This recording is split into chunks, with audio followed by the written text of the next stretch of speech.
Okay. An inclusion of new data points. Do I need to restate that? Did we lose the recording for the record? All right, I won't. And inclusion of new data points in the P20 data set. Ryan, who's already here to present this item, and Ryan is joined by Cassandra Di Benedetto, the Executive Director of the Scholar Share Investment Board. Thank you for joining us, and take it away. Item 10. Thank you again, Chair Payne. Good morning again, everyone. Ryan Nestoriato, Director of Data Programs, and today I'll be giving you an update on a new data partnership with Scholarship Investment Board. I would like to refer members to the staff report that was drafted for this agenda item, and if you are a member of the public and would like to follow along, you will find the staff report on our website. Special thanks to Strategic Data Project Fellow Julie Liao, who prepared this item for me to share with you today. She is the project owner on our side for this partnership with SIB. So on the next slide, I'll kick us off by saying that today we'll be sharing about the Scholar Share Investment Board, the Cal Kids Project, a proposal to share data points, and what we can learn and do for the public with these data points. And with that, I'll turn it over to Executive Director at SIB, Cassandra Di Benedetto, to share about SIB and Cal Kids.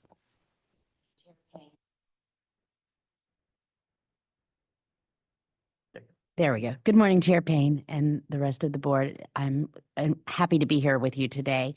The Cal Kids program is the largest children's saving account program in the nation. It has been administered by the Scholar Share Investment Board since August of 2022, and our goal is to expand higher education by establishing a starting point or seed to build savings for college and career training. We have two channels. We have an at-birth fund that is up to $175 for babies born all across California on or after July 1st of 2022. And then we have a school age fund that is up to $1,500 for low income public school children. Next slide. This data comes from year 2. We have 4.4 million accounts as of July of last year, with 367,000 claimed. That number is now up to 550,000 as of last month. So we're very excited about the movement and the progression that we are seeing. We have an additional 35,000 Californians who have created a Scholar Share 529 account to augment their Cal Kids accounts. We have $110 million contributed by Cal Kids families into those Scholar Share 529 accounts, with $18 million distributed as of July last year to higher education and career training, and $1.4 million distributed to foster and homeless students for higher education and career training. Those numbers have increased as well over the last 6 to 8 months. Next slide. Distribution for disbursements, the University of California systems, the UC systems, have gotten over $3.5 million. The CSU system, $5.2 million. Community College, $7.5 million. And the Association of Independent California Colleges and Universities have reported, as of July of last year, nearly $700,000. And there have been over $1 million in additional distributions to other higher education institutions. Next slide. Thank you, Executive Director Di Benedetto. And now that you know more about SIB and Cal Kids, I'd like to now talk about the data points that C2C and SIB have identified for potential sharing. Thanks again to Julie Liao for leading this work in collaboration with SIB. Staying on the slide, the first data points are ones that fall into 2 categories, either identifiers for matching purposes or data points about account claiming status. And so you'll see all of those here. They are also for your reference in your staff report. On the next slide, you'll see another set. These also fall into 2 categories. First, is a group of data points related to fund disbursement status, and also data points related to linkage to ScholarShare 529 accounts. So again, for future reference, you'll find these both in the slides, but also in the staff reports that you received for this board meeting. These will allow us to learn about what happens after funds are claimed. And on the next slide, we'll give some examples of the types of questions that are made possible by adding these to the P20W data system. An important use case for the proposed data points is to answer research questions that no other data sets can currently answer. There are two broad categories of questions. The first, exploring the utilization of the CalKids program, and then second, understanding the impact of the program on college access and affordability. You've got some examples of the research questions here. I'll just read the top one for the benefit of the public. Which California students have a CalKids account and what other resources do they receive? And then other research questions on the slide. I'll say also this was mentioned earlier, but dovetails well with Data and Tools Advisory Board member Diana Fong's proposal for tracking child savings accounts. And I think that's important to say that here because it speaks to the importance of this topic in the community. Next slide, please. If the governing board votes to approve these items, the next steps for the office will be to finalize the required documents, the file upload specifications in particular. We need these to prepare the infrastructure to receive the data. And then the remaining work is about preparing for the first batch of data import. And with that, I will hand the microphone back to Chair Payne. Gavin Payne, Chair. Look, I did it the first time.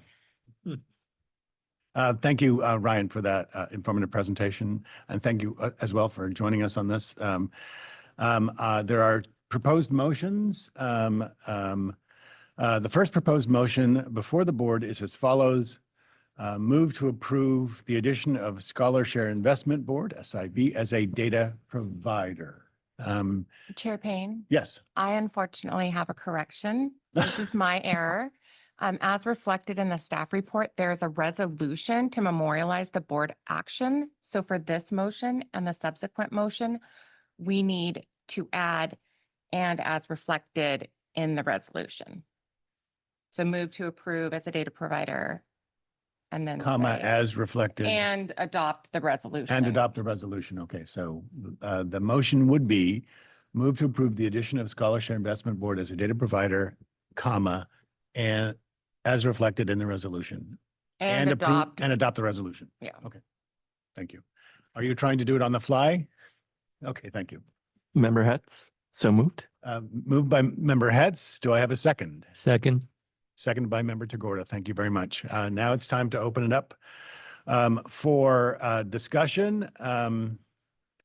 If you would like to comment on this agenda item, please note that comments should be limited to this item. In the room, do I have any speaker slips? Seeing none, do I have any speakers without speaker slips in the room? Okay, I see none. Thanks very much. Now let's go to Zoom. Stephanie. Oh, sorry, my apologies. Catalina.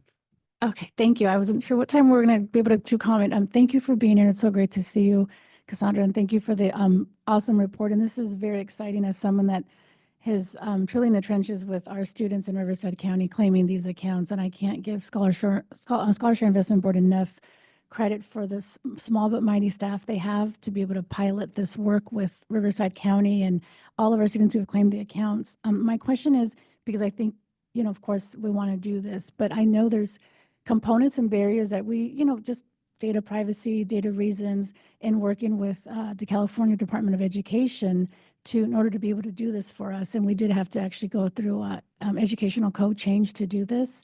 Does this feel like we're good to go? Like we won't have those same type of issues? And I don't know if Board Member Van Ann's been I know these conversations happen in so many different departments, but, it took over a year of conversations for us to get to that place. So I just want to know, how soon do we see this happening? Yes, thank you for the question. What I can say is when our office looks at the data points that are proposed for today, what that empowers us to do is understand which students are eligible for the funds and which students are eligible and have claimed the funds. And to the best of our understanding, that's the limit of what we could know with the data points that we have. The next logical question is, what about the students who are eligible but have not claimed the funds? We've looked at that and asked the question about whether or not that's possible with the data points that we have. Our best understanding of that is we cannot know that with the data points that we have.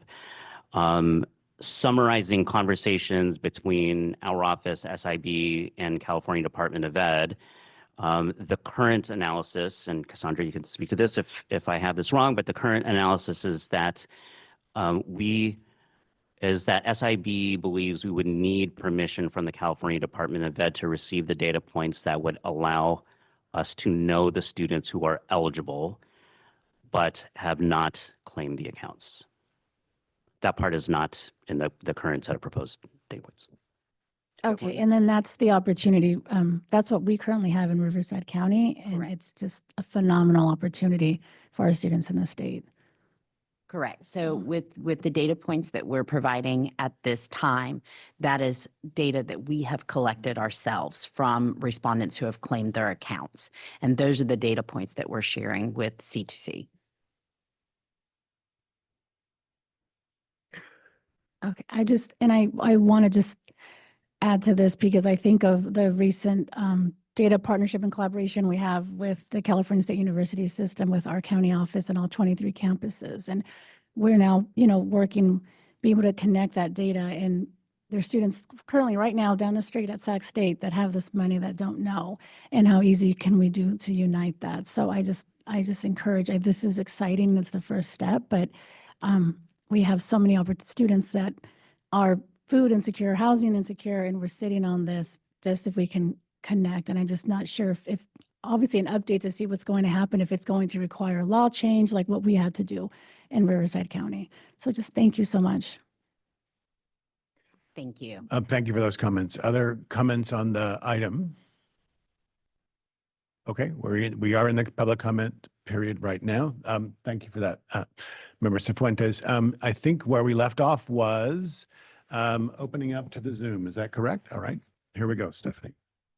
For members of the public attending via Zoom, please raise your hand at this time if you would like to comment on this agenda item. At this time, I see no raised hands on the Zoom. Perfect. Then let's continue. Public comment having concluded, let's go ahead and have a vote. We have a motion and a second. Please call the roll. Chair Payne? Aye. Member Tagorda? Aye. Member Cifuentes? Aye. Member Cochran? Aye. Member Evans? Aye. Member Ferjueli? Aye. Member Gonzalez Vasquez? Member Hetz? Aye. Designee Bierke for Member Irwin? Aye. Member Jez? Aye. Designee Stivers for Member Laird? Aye.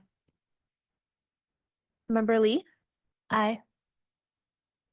Member Moldoff? Aye. Member Nellum? Aye.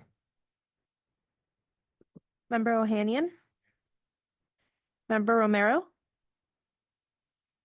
Member Skull? Aye. Member Soublé? Aye. Member Sullivan? Aye. Member Van Natten? Aye. And Member Vu. For the clarity of the record, we have 19 ayes. Thank you very much. Motion passes. Thanks very much, everyone. The second motion before us is as follows. It's up on your screen. but I'm going to augment it as I don't think directed we earlier. need to, since we adopted the whole resolution that includes this. We can just leave this one as is. Then we'll leave this motion as is. A second proposed motion, move to approve the request of data points from SIB on California Kids Investment and Development Savings, CalKids, to the P20W data set as presented. Can I have a motion? So moved. Moved by Member Tagora, Second. second by Member Sullivan. Thank you very much. Opening up the floor to any questions. The question process is there anybody here in the room from the public who would like to comment on this item? Do we have any speaker slips on this item? No, we do not.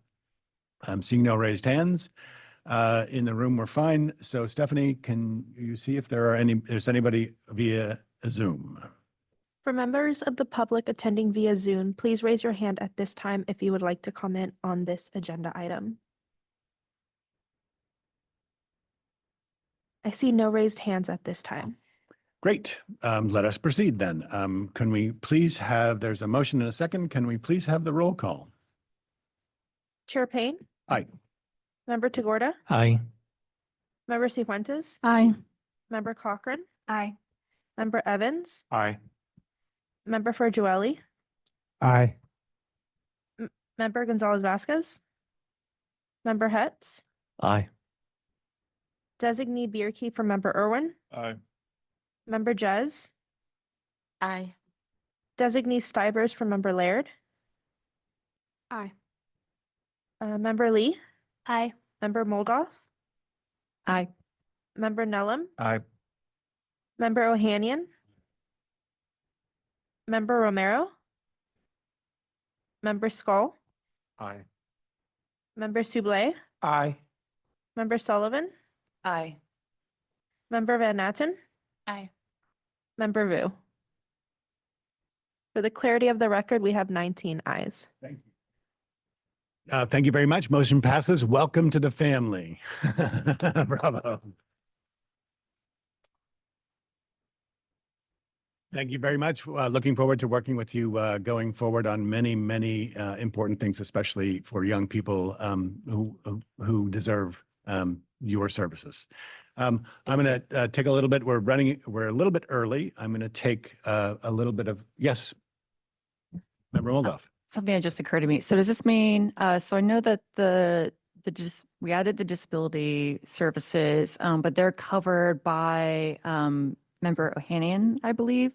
So is SIB going to have, are we going to get a new governing board member to join the party? That's a great question, and I hadn't even contemplated that. Executive Director Bates? That wasn't contemplated in the action you took today. And I think to illustrate this, it is a question that is something you could address in your next strategic planning piece. Because if you look at the memo that Secretary Knox authored to our office that we'll be discussing this afternoon, it also has a wish list of additional data points that are housed by entities that are not currently represented on the board. So this is a question that came up during the planning process that, you know, with this addition is kind of one step into answering that question. And more broadly, you'll need to think about what does the expansion of the data system mean for representation on the governing board moving forward, big picture. So it's not contemplated in the action you took today, but it is a question that came up during the planning process and that perhaps is the suite of things that are before you to make a recommendation on by summer 2026, is something the board can consider. Julie, I was any? just going to add that it would require a statutory change because the membership of the board is set forth in statute. And I believe that there's wording in either the participation agreement or the statute that says that data providers can be added and would not automatically be entitled to a position on the board. I think that's correct. And my recollection from the planning process was exactly that. But I do think you sort of right-sized the conversation for one that we need to engage in during our strategic planning process. Good. Thank you very much for raising that. I hadn't even thought about it. All right.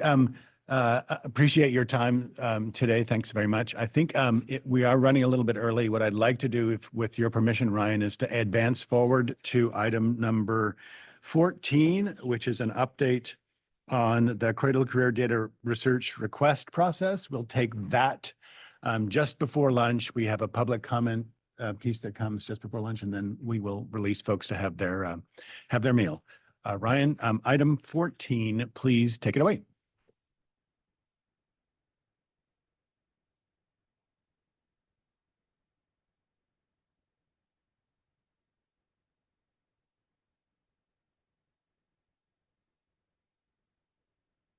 Give us a moment to advance the slides.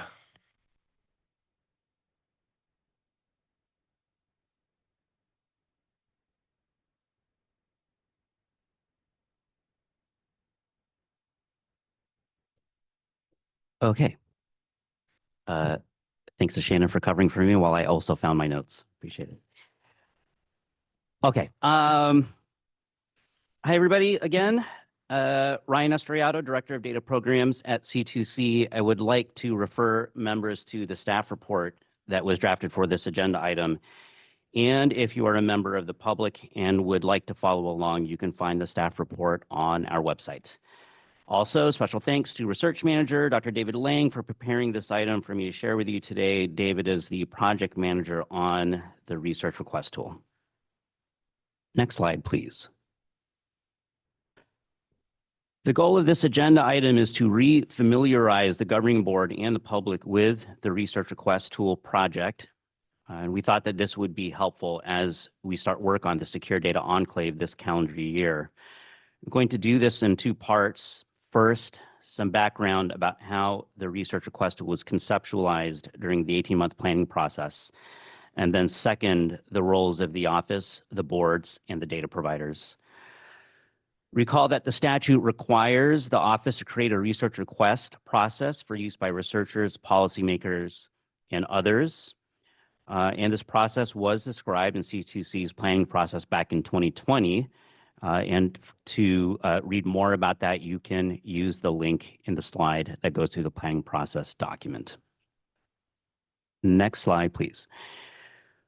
Okay, so this can be done in a few ways. I'm going to talk about how the research request was originally imagined during the planning process. It was envisioned as a three-part tool.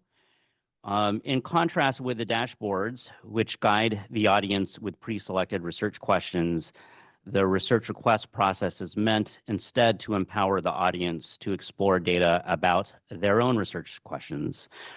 In this vision of the process, its most accessible tier would be the Query Builder. And this will be a publicly available tool that will provide aggregated data extracts to public users.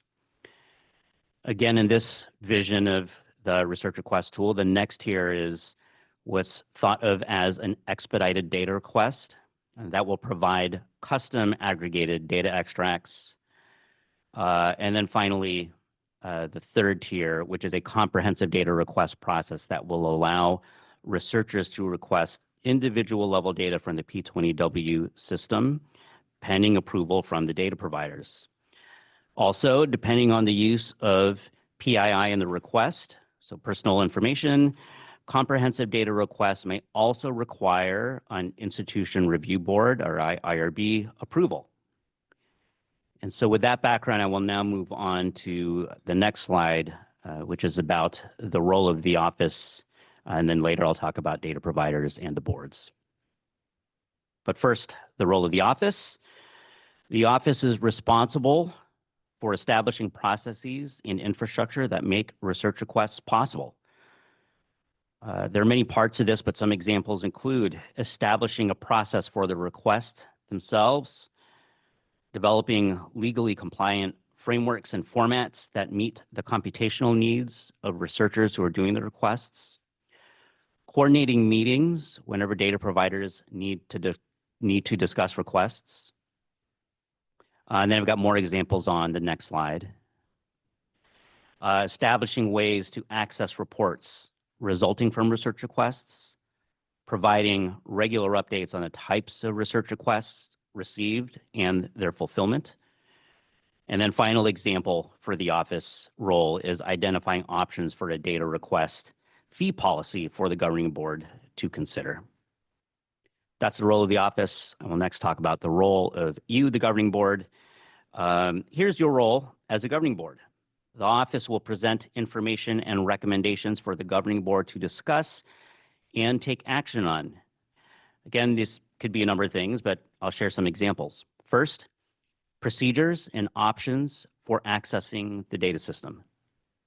Second, which data points will be available through the research request process. Third example, how requests and their statuses are documented. And the final example in the role of the governing board is a data request fee policy for researchers who use the data system for expedited and comprehensive data requests. Those are examples of the roles of the governing board. I will now talk about the role of the data providers. Data providers will be responsible for reviewing and determining permission for the third tier of research requests. Note also that the data providers can submit the research requests themselves to fulfill business use case proposals, BUCPs, or other types of data sharing as described in the Master Data Exchange Agreement, or MDEA. This is a separate process, but I'm bringing it up here because it will most likely use the same technical infrastructure as the planned research request tool. So that's the role of the data providers. And on this slide, I will talk about the role of the advisory boards. The data tools advisory board will be responsible for reviewing the research request process after it has been implemented for 1 year. And then each year after, the data and tools advisory board will review approved and denied requests from the previous year and opportunities for improvements to the process. I'll end with talking about where we are in the development of this process. We are just getting started. So on the next slide, I'll note here that the office is starting by actively identifying solutions for a secure computing enclave and also developing the required infrastructure to handle the anticipated research request volume. So now you have some background for the research request tool, the roles of the different parties to make it happen, and then finally, where we are in the start of this exciting work. And with that, I want to thank you for your time, and I will hand it back to Chair Payne. Thank you. Thank you, Ryan. Any questions or comments for Ryan's presentation about that other key component of the work of C2C? Member Moldov. Thank you very much. I feel like I have to comment. I will refer everyone to my November presentation on the BUCP that CSAC has submitted. Also, this is Jessica Moldov at the California Student Aid Commission. I apologize for not saying that at first. So we are seeking data through Cradle-to-Career in order to provide outcome information for our grant programs. We submitted the BUCP, but I do recognize that, this technical component is something that we often talk to the office about, and I appreciate their willingness for me to keep asking them the same questions over and over and pushing for details that are not there yet. But I am wondering if I know we've sort of talked briefly about ways to get data before an enclave is set up. I'm not sure how many, probably months, it will take to create such a process. And I guess I would hate for things to be further delayed for that kind of like bottleneck reason. So I'm wondering if there's been any kind of exploration of ways to deliver data. Maybe it's something that, then I can talk to my fellow data providers, and that the data providers would be open to providing the same type of data you submitted to Cradle-to-Career directly as sort of like a stopgap, a way to expedite the process. Because again, I mean, it's tricky when we are basically facing a bottleneck for our projects that is completely out of our control. So we're hoping to have some creativity, and even if it's not directly using Cradle-to-Career's data enclave, it could still prove a use case for simplifying the process. So hopefully that kind of thing can be accomplished before, like if it does indeed take some time to get the data, because we're definitely hoping on getting it somewhere or another this year. And I don't know, I have not gotten a clear sense of if that's going to be possible through the data enclave, given how things are going. Thank you. Ryan?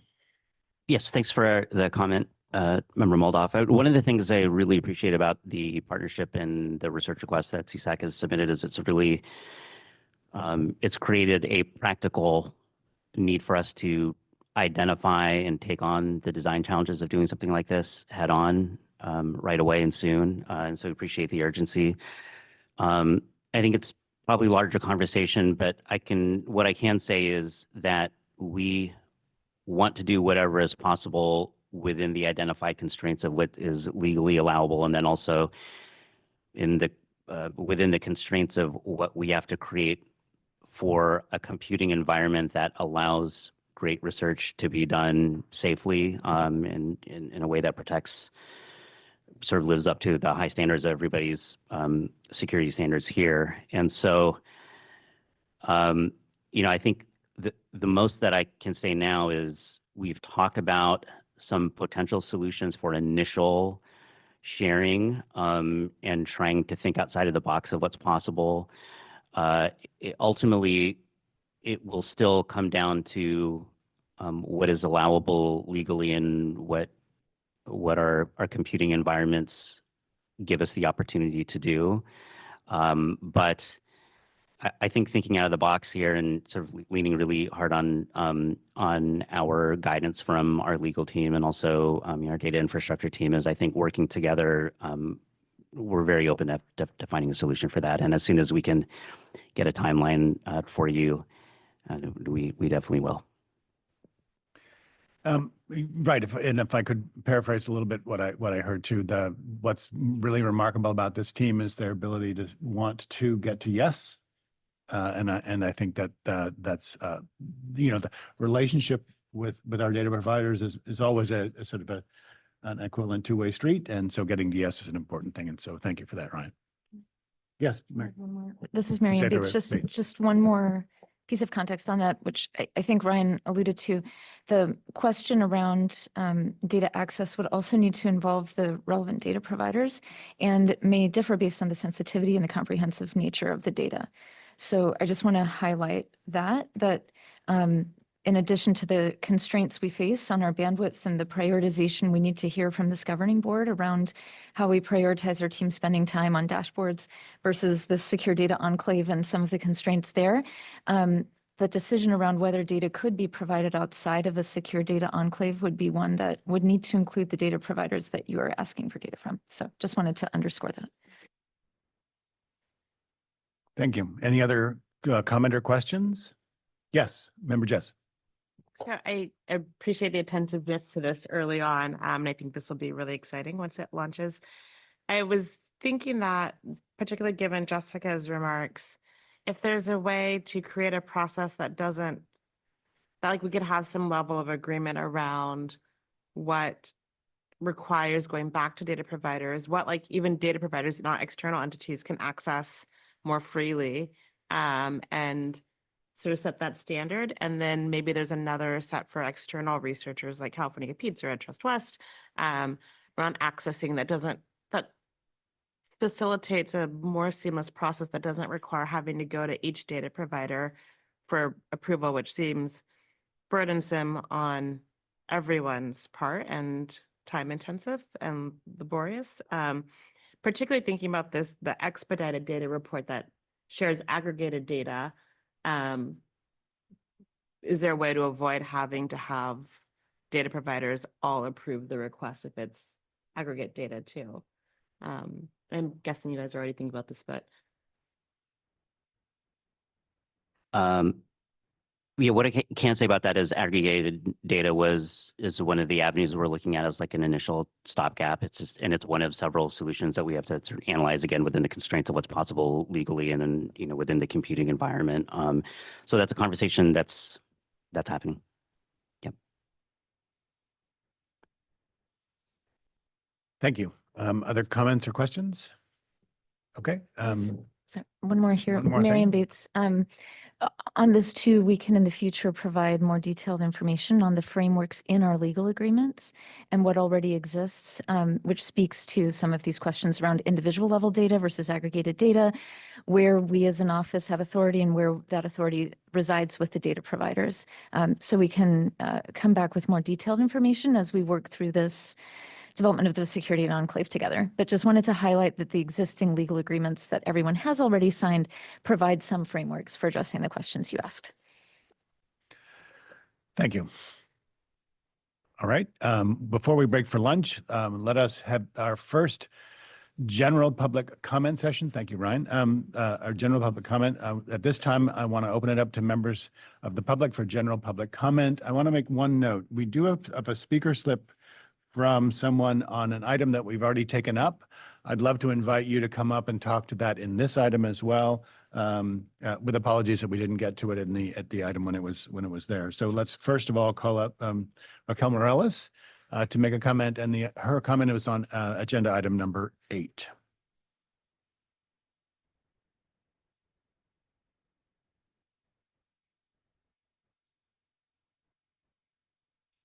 Good afternoon, everyone. Raquel Morales with Trust West. We applaud the Commission on Teacher Credentialing for their commitment to creative data visualization and their work they have done to develop a user-friendly and accessible set of dashboards that provide several key views of teacher preparation and assignments. The CTC has positioned itself as a leader in moving beyond monitoring results and collecting data for the sake of compliance to contextualizing information by delivering a usable snapshot of the educator workforce. This approach exemplifies 2 of the core principles of Trust West Data for the People principles. First, providing accessible public-facing results and tools. And second, using data to inform systemic equity-oriented change. The tool shared today will provide the landscapes of ability to understand where inequitable placements continue to persist and how to put pressure on LEAs to resolve them. We hope this dashboard and the design thinking approach the Commission has taken to develop it provides a model for the development of new tools like the C2C's planned teacher training and retention dashboard. As always, we want to uplift that in the development of the CTC dashboard and the C2C's own teacher pipeline dashboard, it is tremendously important that the data that is being collected and reported is disaggregated by race and ethnicity, whether in the preparation sphere or as a snapshot of the full workforce. Having the racial and ethnic demographic data of our teacher workforce is critical in serving California's students. Not only do we need updated data, we need demographic data at the school site level to best understand the state of California's teacher shortage and the impact of the state's investments. We look forward to continuing our partnership to ensure data tools like the upcoming Cradle-to-Career dashboards address key questions about our educator workforce. Thank you. Thank you very much. And just as a point of clarification for folks, we have required public comment. Thank you very much, Ms. Morales. We have required public comment for any item on which we are taking a vote. But as you know, we do a pretty robust job of allowing for general public comment. And if folks have identified that there's an item on which there was not a formal public comment period, during this general public comment period, that's when folks can speak. So for anybody else who has not produced a speaker slip to make general public comment, is there anybody in the room? Seeing none, Stephanie, can you check on the Zoom if there is anybody wishing to make general public comment, not on items on the agenda? For members of the public attending via Zoom who wish to make a general public comment, please raise your hand at this time if you would like to comment. Chair Payne, at this time, I see no raised hands. Marvelous. Okay. I'm the only person standing in the way of lunch, so thank you to the members of the public who provided comments. We appreciate you sharing thoughts with us and your engagement. The time is now almost noon. Our lunch break is for 45 minutes, so let us see each other back here at 12:45.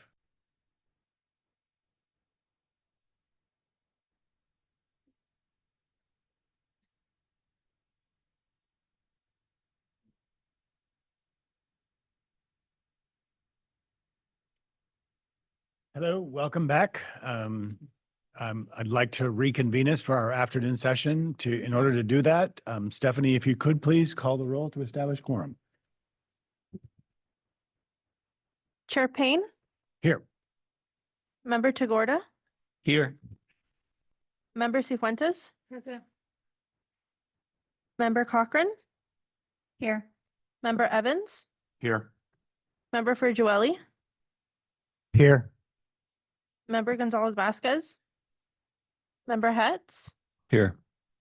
Designee Bierke for Member Irwin, Here. Member Jez,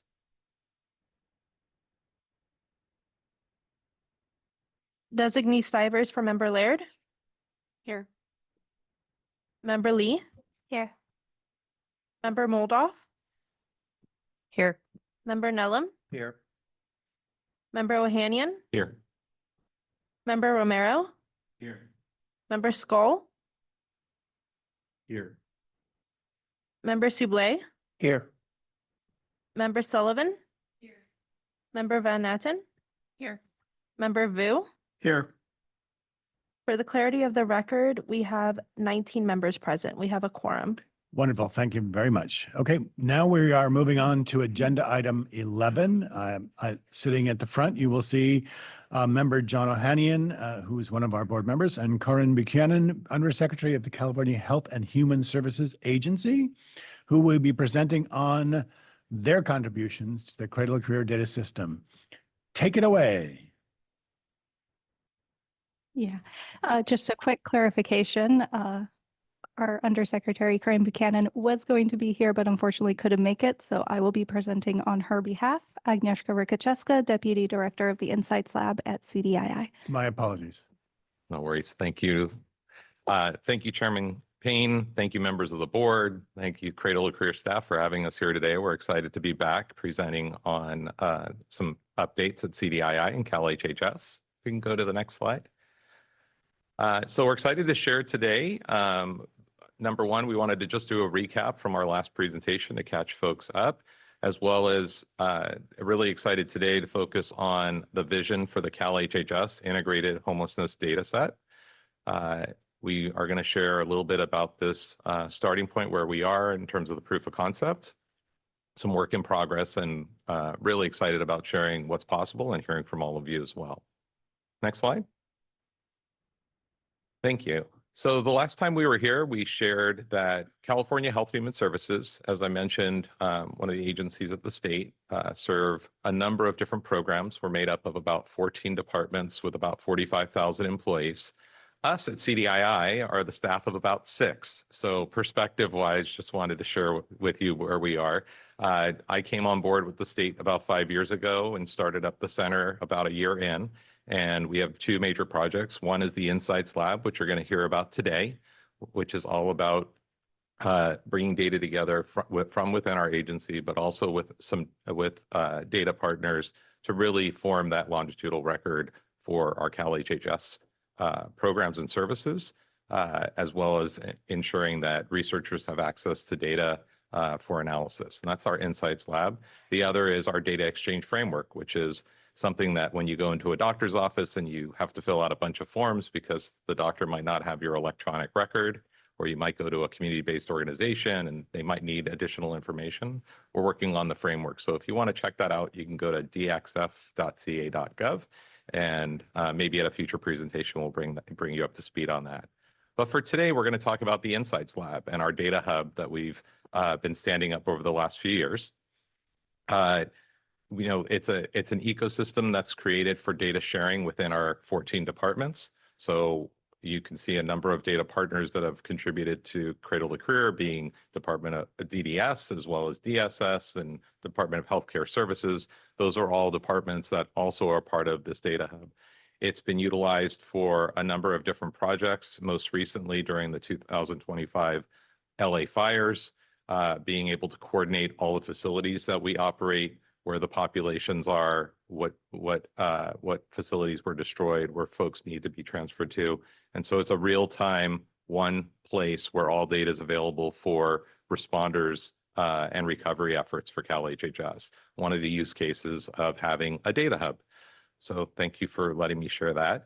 Last time we also spoke about ESIDS, which is the Early Childhood Integrated Data System that's led by Department of Social Services and integrates both DSS, the Department of Developmental Services data, and shares that data with Cradle-to-Career. So that's kind of where we are now. It's really, that is the intent of the Data Hub, is for collaborations like that. Next slide, please. So we're going to share with you a little bit of the vision for Cal HHS Integrated Homeless Data Set. There is an organization entity at the state, Cal ICH. It's the California Integrated Interagency. Go ahead. California Interagency. The California Interagency Council on Homelessness, There Cal we ICH.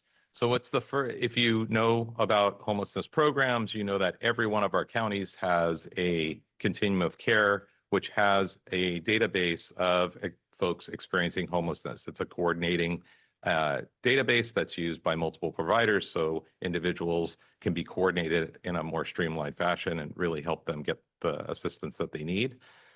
Cal ICH was created to bring all of those data sets together. So now California has all of that data in one spot, because we also know that folks don't stay to specific counties. It's important for that, as well as analysis, understanding utilization of homelessness resources. We are working on a project to bring that data together with California, with our data hub, with other existing data within our departments, and Neshka will get into that in a minute. But we go to the next slide. I'm just going to share one more context slide and then hand it over so you can hear more about the project. But this is really our mandate. That CDII has the mandate to seek out, support, and facilitate efforts for Health and Human Services to become more person-centered in its service delivery, with a particular focus on vulnerable populations, including those living in deep poverty. Obviously, our homelessness population fits that very well. And so we're really looking forward to this effort to help this what I call a coordination effort among many departments that might not have worked together historically. So with that, I'm going to have Neshka take you through the project. Thanks so much, John. Thanks. And awesome. Thank you for that slide. So let's start with what is the vision for this Cal HHS Integrated Homelessness Data Set. This visual kind of helps demonstrate this. The real goal behind this data set is to create a more comprehensive, person-centered view to help inform policies and programs addressing homelessness. So at the foundation is the HDIS, the Homeless Data Integration System that's overseen by Cal ICH, as we just talked about. And the HDIS data it compiles together local continuums of care serving individuals who are experiencing homelessness. So that's a really good solid start right there. And we want to build on that by adding in several Cal HHS programs. And so the big vision is here on this slide with the various different departments that we have within Cal HHS also contributing data to this. And one thing that I want to point out is that some of these programs, many of them, do specifically serve individuals experiencing homelessness.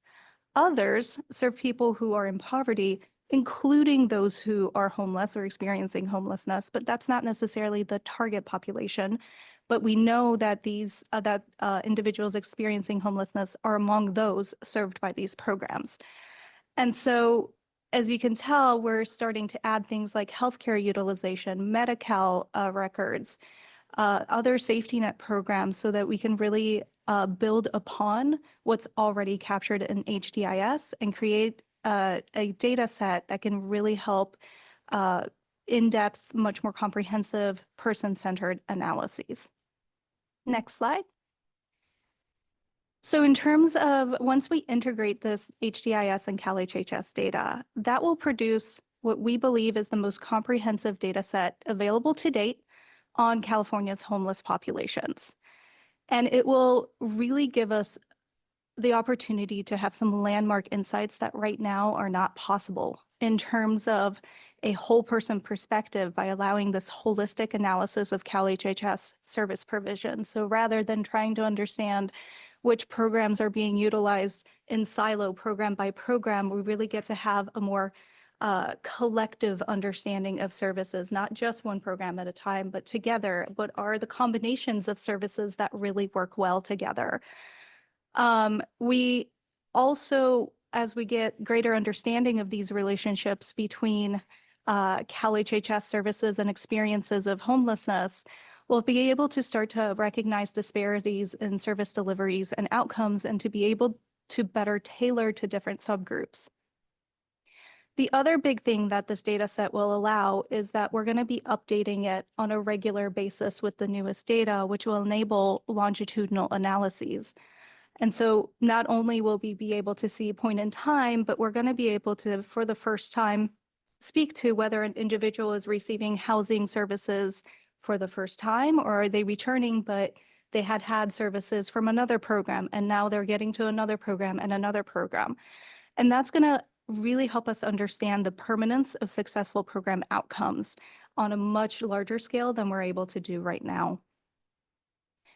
We also will be able to really understand the person's journey from homelessness in and out of homelessness. So that longitudinal piece really helps us understand what tends to be precursors to homelessness, what types of services tend to promote long-term housing outcomes, and really understanding the impacts of safety net programs. Slide, please. Now, this, of course, has many application opportunities. At the agency level, we're really looking to create opportunities to advance data-driven policies, as well as to assess the outcomes of existing policies. So new policies, as well as really understanding the impact of current policies. And then for our departments, this integrated data improves program evaluation because we're able to see those outcomes on a much larger scale than previously. And it can really help departments identify unmet needs or gaps in services that wouldn't have been possible before. Next slide, please. So at the core of this is, of course, the Data Hub, as with any other CDII effort. And just as a reminder, the Data Hub is a data sharing ecosystem that was really purpose-built for use for data sharing, data integration, and data collaboration, such as this one. By leveraging the Data Hub and its kind of management policies for this effort, we're not only just creating this single data set. The way the Data Hub is set up is that any data that we input into the Data Hub becomes a reusable data asset that really supports our long-term data maturity across the agency. So once the data is in there, if, say, another project is approved that uses that same data, we don't have to re-upload the data another time and start over. We can just continuously reuse that data for more and more data efforts as well. So it's truly something that advances our data maturity. The other important piece about using the Data Hub is that we're able to use what we call the Common Client Identifier, which is a probabilistic algorithm that matches records against a common client pool within the Data Hub, so that the more data that we put into the Data Hub, the better we're able to match individuals across services over time. And so the homeless data integration data set will be able to make use of this as well and really understand, who is receiving what services across the board. Next slide. So that's the vision. Now let's start with where are we today, because obviously that's a very big vision and we have to chip away slowly. So we are starting with a proof of concept. And of course, after this, as resources allow, we're going to be expanding that, the scope of this data set as well. So our first proof of concept, slide please. Thank you. Is beginning with data from obviously Cal ICH, that HDIS data set at the core. And we're merging that with data from the Department of Social Services and the Department of Healthcare Services. So specifically from CDSS, we're bringing together their housing and homeless division programs, which includes Bringing Families Home, the Housing and Disability Advocacy Program, and Home Safe. Those are three really homelessness-focused programs. From DHCS, we are bringing together Medi-Cal and FPAC data. And then additionally from CDSS, we're including their safety net programs, which include, of course, CalWORKS, CalFresh, and in-home support services. Now, our current data sharing agreement also allows for 3 additional CDSS programs that will be integrated at a later date as the data becomes available.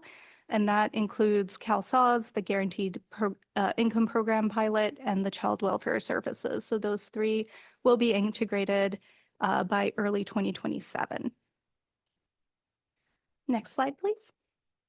So to dig in a little bit deeper into when I say that this is going to be the most comprehensive data set to date, what do I really mean by that? Well, this data set is going to be both longer and wider in the sense that by leveraging CalHHS data, a lot of those programs often have their own homeless flags. And sometimes the individuals that we've identified as homeless haven't shown up in the HDIS system. And so in that sense, our census of who's homeless grows by merging these and leveraging these data sets together. So we'll essentially be able to identify additional individuals who are homeless that weren't necessarily identified that way before. In addition, our data set is growing wider by adding more information about the services that each individual is accessing through CalHHS. So things like Medi-Cal, CalFresh, CalSAWS, all of these programs, we're learning more about each individual. And so that's making our data set wider in that sense. And so in that way, once integrated, this data set will contain confidential record level data that doesn't have any names or social security numbers or other direct identifiers. That's the beauty of our common client identifier. But will be able to tell us much more than just relying on any single one of these data sources alone. Next slide. So for our proof of concept, there's 4 threshold questions that we're trying to answer as a starting point. Number 1 is, well, how many people are experiencing homelessness? We already know a good number of them from the HDIS, but now that we're going to have a larger census, we can better understand how many folks are out there. Where are they receiving services? What are those services that they're receiving? And I think a really important question is what subpopulations are emerging in this data? Oftentimes we tend to think of the homeless, I'm going to use that framing, as really a single population that doesn't have any variation. But the reality is that there's a lot of different subgroups and they're going to have unique needs and experiences that we can then tailor to. And this data set can help us really understand what those subpopulations may be. Next slide. So there's also a lot of cross-agency collaboration groups that are supporting this work. We do have a Learning Agenda Steering Committee. As you can imagine, in addition to those 4 initial questions, there's a lot of use cases and a lot of other questions that are coming up. And so the Learning Agenda Steering Committee is helping us really understand what should we tackle first, what's going to be most priority to answer first, and how do we build out the sequencing of analysis here. We also have a homeless analytics work group. So this data is complicated and we are putting it together for the first time. And of course, we've got to tackle really complicated questions about definitions and how do we approach analysis and making sure that we're all approaching this work in a similar manner so that we're not finding cross findings just because we ended up using different definitions. And so this work group is really guiding that kind of definitions work. And then we have the CDII homeless data team that's actually going to be executing the analytics to answer the questions we've identified. And so they're going to be the data crunchers behind the scene, making it all happen. Next slide. So given that that's our proof of concept, where are we now? What have we achieved so far? Next slide. So we've started with a big milestone for us was executing the initial BUCP in August of 2024. So that was a long work in place, but we got the signatures in place. And of course, that was with CalHHS, CalICH, CDSS, and DHCS. And And then we've started now the work of actually doing the data cleaning. So as of February 2025, all of those initial data sets that I mentioned in the previous slide are now in the Data Hub. And we have begun the process of preparing that data for matching. And that's literally where we are as of this week, is preparing for that matching process. And then from here, next slide. In terms of 2025, we're really focused on that engineering automation, making sure that this is something that automatically we're going to be able to have those data updates so that we can have that longitudinal view, that we're automating the data cleaning so we don't have to do that manually each time. That matching process is going to be a big focus for this first part of the year, making sure we've really gotten that matching down, that the client identifier really works well. And we're beginning our learning agenda, making sure that after these 4 individual questions have been answered, what's next, that we're ready and that we have clarity of what's the pathway forward. And then we're looking in terms of actually creating this integrated data set and doing the initial analyses on those 4 questions this year. So that's the kind of the overview of our Cal HHS homelessness integrated data set. And with that, I'm going to hand it over to John for what's possible. All right, last slide, please. Thank you very much. So similar to this board, similar to this organization, you can see how CDII in our Cal HHS world is kind of dealing with a lot of the same challenges and also the opportunities. Is that, you know, what's next for us is really getting the word out about this work that we're doing and inviting other data partners to line up or express interest, which we have had. And I think that's the purpose of today as well, is obviously the partnership with Cradle-to-Career and Cal HHS. I think this is another step forward that we can take together. Resources understanding from both sides is trajectory and timeline, but maybe mapping it out at some point in the future. And then if there's other individual data partners that want to talk, or other members of the public that are interested, they can reach out as we continue to build out this program. So that concludes our report. Thank you. Marvelous. Thank you. Thank you very much, John. And Neshika, my apologies again, since this is not the first time you've been here either. I can only say I'm sorry.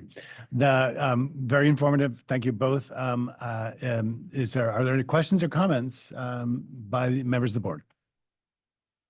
Yes, Member Sullivan. Thank you, Erin Sullivan, board member. This is really important work, right? And I can tell that you're very proud of it. And I find it very inspiring. And I'm going to ask maybe a difficult question. Knowing that there are threats to some of the funding, the only one that I am personally familiar with is the McKinney-Vento because of some other work I do in my own county. What kind of an effect could that have on this work in terms of you being able to keep it going in a way that obviously is most meaningful for the state? Are there any stopgaps, or just curious? So I can, and then if you want. So CDII is very much still in startup phase. So we only started up 4 years ago, and it was formed by the combination of a number of offices that came together. And the hope was we would reorganize and be able to focus efforts on data and insights. The reality is when legislation went through, we inherited a lot of the work of those offices as well. So the team that's focused on our data and insights, which we really see as the core mission of CDII, is very small. We haven't had any cuts, but I think we're small enough that we can't get cut. But we also didn't advance. We're working on efforts for BCP, but also to look at our departments, because our departments are really benefiting from a lot of this work because they want back. And so our goal is really to approach it from that standpoint, continue these project-based approaches that have resources. So we haven't directly been impacted by that, but we're obviously standing guard with other. And thank you for reminding me that you are CDII and not necessarily the other departments that you're working with. Correct. No problem at all. I saw hand over. Yes, go ahead. Javier Romero, Labor Agency, EDD. I just want to thank you for the work. We look forward to how this progresses. As you may know, at the Labor Agency and at EDD, often we do grant making and engage in strategies that include the homeless, like employment social enterprises. So this data set, as it evolves, love to connect at some point to talk about that. Sorry, I was on Cradle-to-Career interest though. Purely self-interest here. Thank you. Yeah, no, it's great. Multiple hats, yes. Any other questions or comments? Scanning. Yes, Member Jess. Thank you again for coming to present, and I love the focus on homelessness. Just wanted to flag that, how exciting this is, and think about our residents in California, particularly students, and thinking about college students who I think many forget face homelessness. The community college students and CSU students face homelessness at a greater rate than the general population from the survey data we have. But having better day will be so key, especially the way that you're looking to link it to the other social service supports and thinking about how yours come about like workforce data. So how can we get more Californians into safe and secure housing? So excited again about the possibilities and the potential of the data system, which I think will be a game changer again for our state. Thank you. Thank you. Thank you. Anything else? Perfect. Wonderful. Thank you both for joining us. Really appreciate the time. And with that, we will now move on to agenda item 12, which is update, discussion, public comment, and possible action on edits to the governance manual and the governance manual review committee meetings. At this time, I want to invite Robert Tagorda, the committee chair, to present this item. Thank you, Member Tagorda, for presenting today. Thank you, Chair Payne. This item is the culmination of our governance manual work this year. So before we discuss possible action, I'd like to spend some time laying out the following. Number one, provide some background context. Second, present high-level overviews of each of the major areas of focus for this work. And then three, put forward a proposed motion for the board's consideration. So first, some context. The governance manual states it will be a living document which will be amended by the governing board over time to reflect the evolution of the Cradle-to-Career system. Changes to the manual will be considered by the Governance Manual Review Committee at least once per year at the second meeting after the start of the fiscal year. So with that quotation in mind, back in November, the board designated 5 board members, including the board chair, to serve on this committee. At this time, I'd like to thank Chair Payne and members Cochran, Sublé, and Van Natten for their thoughtfulness and collaboration over the past several months. In accordance with the committee charter, the responsibility of the Governance Manual Review Committee entailed carefully reviewing and providing edits to the governance manual. The committee charter specified 4 key areas of focus.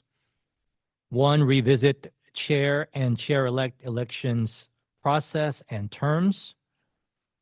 2, clarify procedures related to per diem for committees and subcommittees, as well as representation of advisory board members. 3, consider changes to the advisory board recommendation process. And 4, provide stylistic changes or technical additions and/or corrections. So before we discuss the revisions to the governance manual that's being brought forward today, I'd like to share some key takeaways from the 2 committee meetings on December 6, 2024 and January 30, 2025. In December, members engaged in substantive deliberation regarding the suggested changes for the governance manual. To aid in member deliberation, amendments were broken down into 3 categorical sections. 1, grammatical or stylistic changes. 2, technical additions, clarifications, or corrections. And 3, substantive revisions on succession planning, per diem for committees and subcommittees, representation of advisory board members, and the advisory board recommendation process. It's important for us to note that member deliberation during this meeting was focused on achieving greater clarity regarding key issues in the 4 areas of substantive discussion. In preparation for the January 30, 2025 committee meeting, the committee requested the office provide additional context and clarification. This included researching succession practices of state governing bodies, exploring ways to simplify language to ensure clarity while avoiding overrepresentation or undue restrictions in advisory board representation, and drafting alternative approaches for the advisory board recommendation process. Additionally, the committee asked the office to share observations from the advisory board's experiences with the advisory board recommendation process. In total, 1 stylistic change and 3 technical additions, clarifications, or corrections were approved by the committee at the initial meeting. These changes included the removal of ampersand in reference to the Data and Tools Advisory Board, inclusion of the chair and chair-elect membership to the Executive Director Review Committee, update to the term ad hoc committee in reference to the advisory boards, and the addition of amendment definition in reference to the advisory board proposal process. The committee also approved to delegate Member Sublé and me to work offline in tandem with the office staff to provide draft language edits on the sections discussed during member deliberation. So now on to January. In January, the Governance Manual Review Committee reconvened to review and finalize the draft language pertaining to 4 sections of the governance manual. First is the potential changes to succession planning. The second is per diem for committees and subcommittees. The third is representation of advisory board members. And the fourth is the advisory board recommendation process. Committee members had the opportunity to discuss additions, clarifications, and revisions to the Red Line Governance Manual. So during these member deliberations, particularly in reference to succession planning, it was noted that the board's leadership structure was unique compared to others in the state. Members agreed on the need to transition to annual elections for the chair and vice chair with no requirements for annual terms. Regarding per diem for committees and subcommittees, the office clarified that while statute does not explicitly state that advisory board members are eligible for per diem, the office aims to ensure equity between the board and advisory boards. Therefore, notwithstanding any statutory prohibitions on per diem and travel reimbursement for advisory board members, the office provides members the opportunity to receive per diem for their participation in full board or advisory board meetings. To provide clarity in the governance manual, language has been added to specify that per diem is not provided for committee meetings, subcommittee meetings, or brief virtual meetings. The committee was also asked to consider key decision points where members work to reach a consensus on specific options. One such decision point involved the representation of advisory board members. To provide greater clarity from an operational standpoint, language was added to specify that advisory board members are appointed as individuals based on their experience, expertise, and perspectives, rather than as representatives of their employing organizations, and that advisory board members or applicants cannot be employed by an entity that has representation on the governing board. This clarification helps prevent potential confusion for applicants, as they will only need to determine whether they report directly to someone on the governing board. The second decision point concerned the advisory board recommendation process. Given the challenges faced by both the advisory boards and the office, the committee proposed a more substantive change to this process. The proposed recommendation promotes collaboration and encourages iteration among advisory board members by allowing each member the opportunity to prepare and present a recommendation. The advisory board, in collaboration with the governing board liaison to the advisory board, will compile these recommendations into a report which will be shared with the governing board at the May meeting. In addition, the proposed changes enhance the information provided to the governing board and minimizes staff impact and administrative burden on the office. Overall, this approach will ensure that more time is dedicated to substantive ideas making the process more effective and providing the governing board with a comprehensive and nuanced perspective of the advisory board recommendations coming forth. Members also had the opportunity to review and approve one additional stylistic change, which was the removal of excess spacing.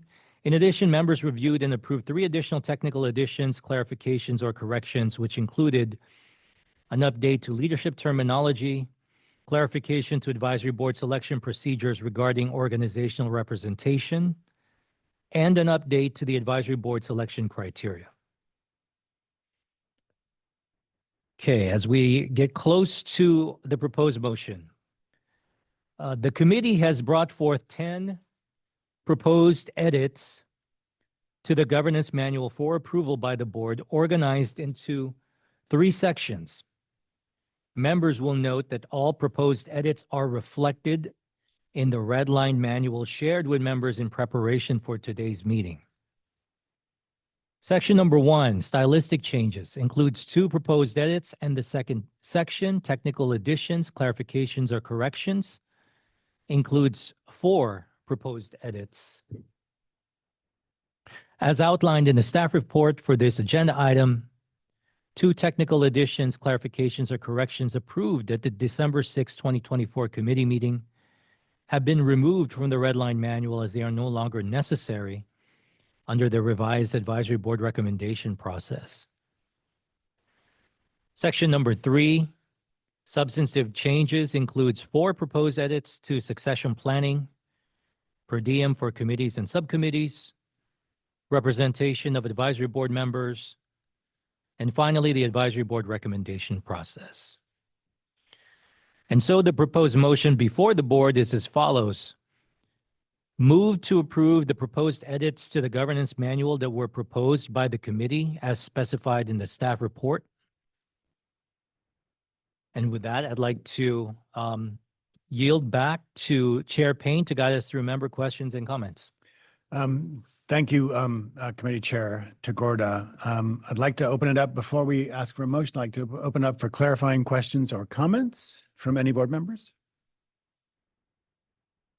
Scanning. Yes, Member Evans. Nathan Evans, Governing Board Member. My only comment is just to appreciate the work of this committee. This is tedious but important work to be reflective of being a learning organization in its early days still in many ways. So just deep appreciation to the committee for this level of detail and being responsive to the topics and issues that have arisen with the board. So thank you. Thank you, Member Evans. Member Hetz. John Hetz, California Community Colleges. I just had a question for the folks that participated in this. How much discussion did you have about the impacts to our processes at the board meetings for the changes in the advisory board recommendation process? And how did you talk that through? I'll defer to Vice Chair Tagorda, but my own comments around the deliberations in the committee were quite good. My sense is the place that we came to with the language was a place that did 2 things that I think very importantly. The first was it sort of changed the nature of the advisory board process to be one of deliberation as opposed to one of sort of campaign and competition around proposals moving forward to us. I think that essentially took away from their both enjoyment of the process of being on that board and their ability to contribute into the whole. The second thing for me too was that we didn't have a fuller picture of things that came out of those conversations, save for reports from our liaisons and save for whether or not we participated or observed those meetings themselves. And I think in this new process that's anticipated, pending your approval, we'll get a much bigger, better picture of the kinds of conversations that they had and some synchronicity between those conversations that might occur between both the advisory boards and intra-board deliberations as well. And those were my 2 main takeaways. It will definitely increase staff time on the work, and for that we apologized ahead of time, but it will also definitely increase the responsibilities and the duties of the liaisons to those two boards, and for that we expressed appreciation in ahead of time too. I would only add, Member Hetz, that we believe the proposed changes reflect a right sizing of the roles and responsibilities of what an advisory board, which is supposed to advise a governing board and the governing board itself, right?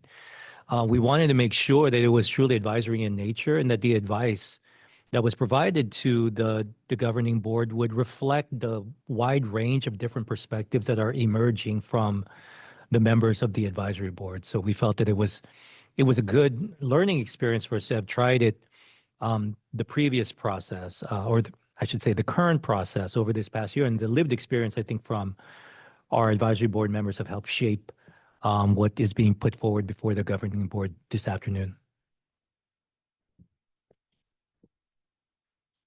I think there's a fob. Go ahead. I do have a quick follow-up. First, I wanted to say thank you. Those were exceptionally illuminating answers. And not always the types of answers you get when you ask those questions. So thank you both. I did notice one other thing about the advisory board recommendation process that I just wanted to surface. There's an expectation that the data providers are going to be going to the advisory board meeting. Are we going to be communicating that out to all of us that we are going to be expected to attend, and how? Chair Bates. Marianne Bates, Executive Director. That reference to attending a meeting is actually not new.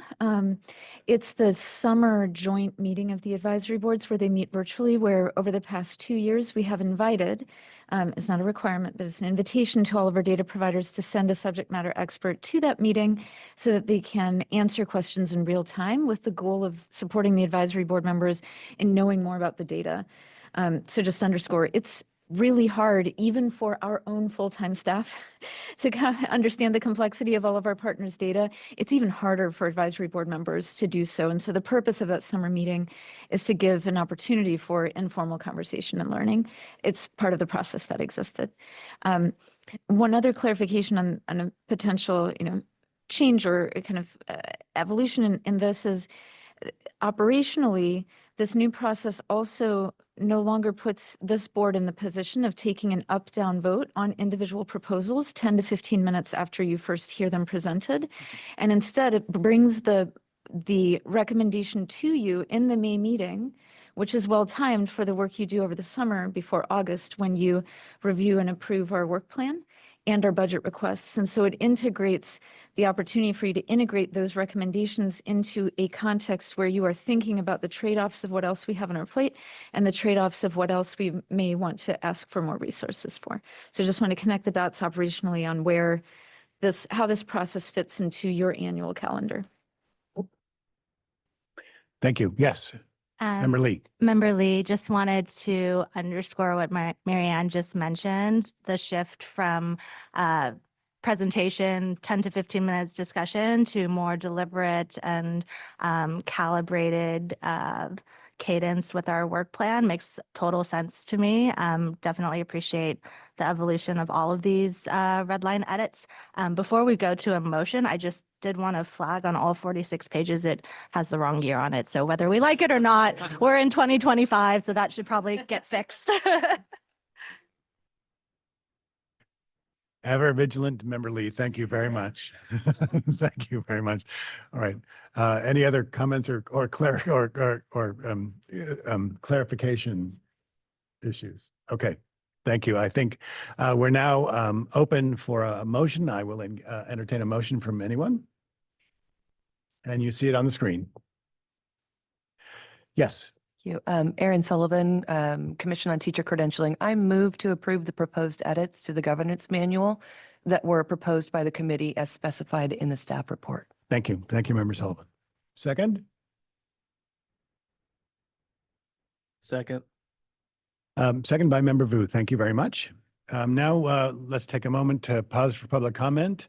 If you want to comment on this agenda item, please note that comments should be limited to this item. I have speaker slips. So I'm going to call up first Raquel Morales from EdTrust West to speak to this motion. Good afternoon, Raquel Morales on behalf of Ed Trust West. We would like to thank the Governor's Manual Review Committee and C2C staff for the thoughtful deliberation on providing updates, and would like to uplift our support for the written recommendations. The proposed changes will give equal consideration to each proposal, and the feasibility studies will hopefully lead to robust conversations from both the members and the public. We appreciate the thoughtful approach and improvements to the process and encourage a yes vote when appropriate. And would also like to say that we share the concerns around staffing capacity because we understand that is a really big undertake, especially for the feasibility study. So look forward to partnering with all of y'all with budget advocacy. Thank you. Thank you very much. Having no other speaker slips on this issue, anybody from the public in the room that would care to comment without a speaker slip? Seeing none, let us move to Zoom. For members of the public attending via Zoom, please raise your hand at this time if you would like to comment on this agenda item.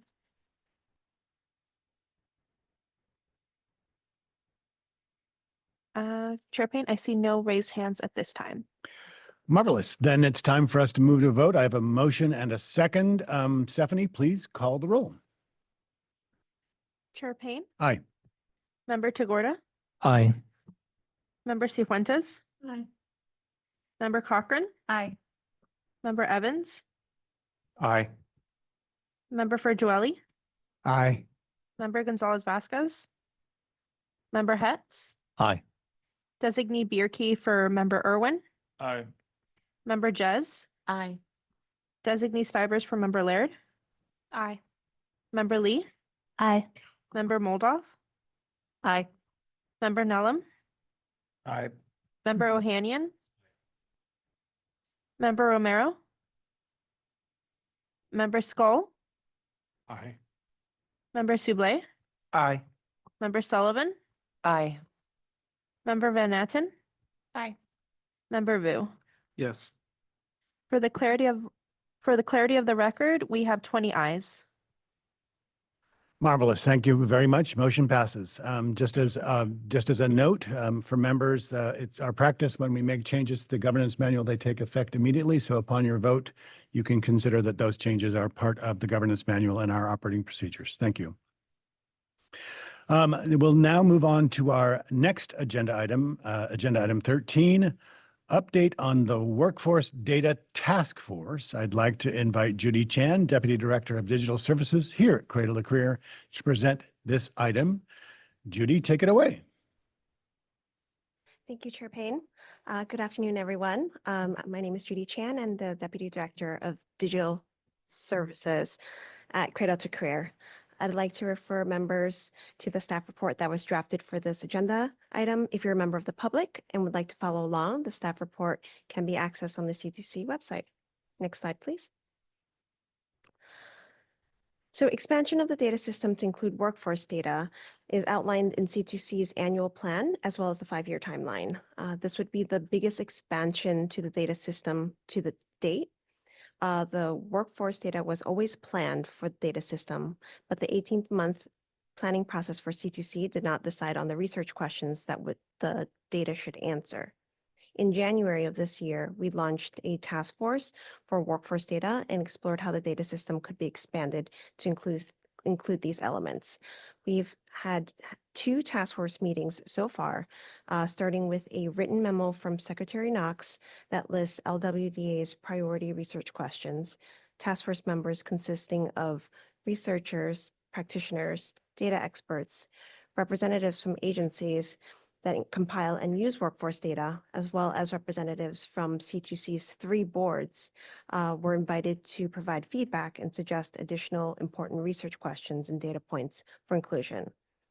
They also had an opportunity to recommend visualizations that could be used for future dashboards. Our website has the meeting summaries and recordings if you missed any of the meetings.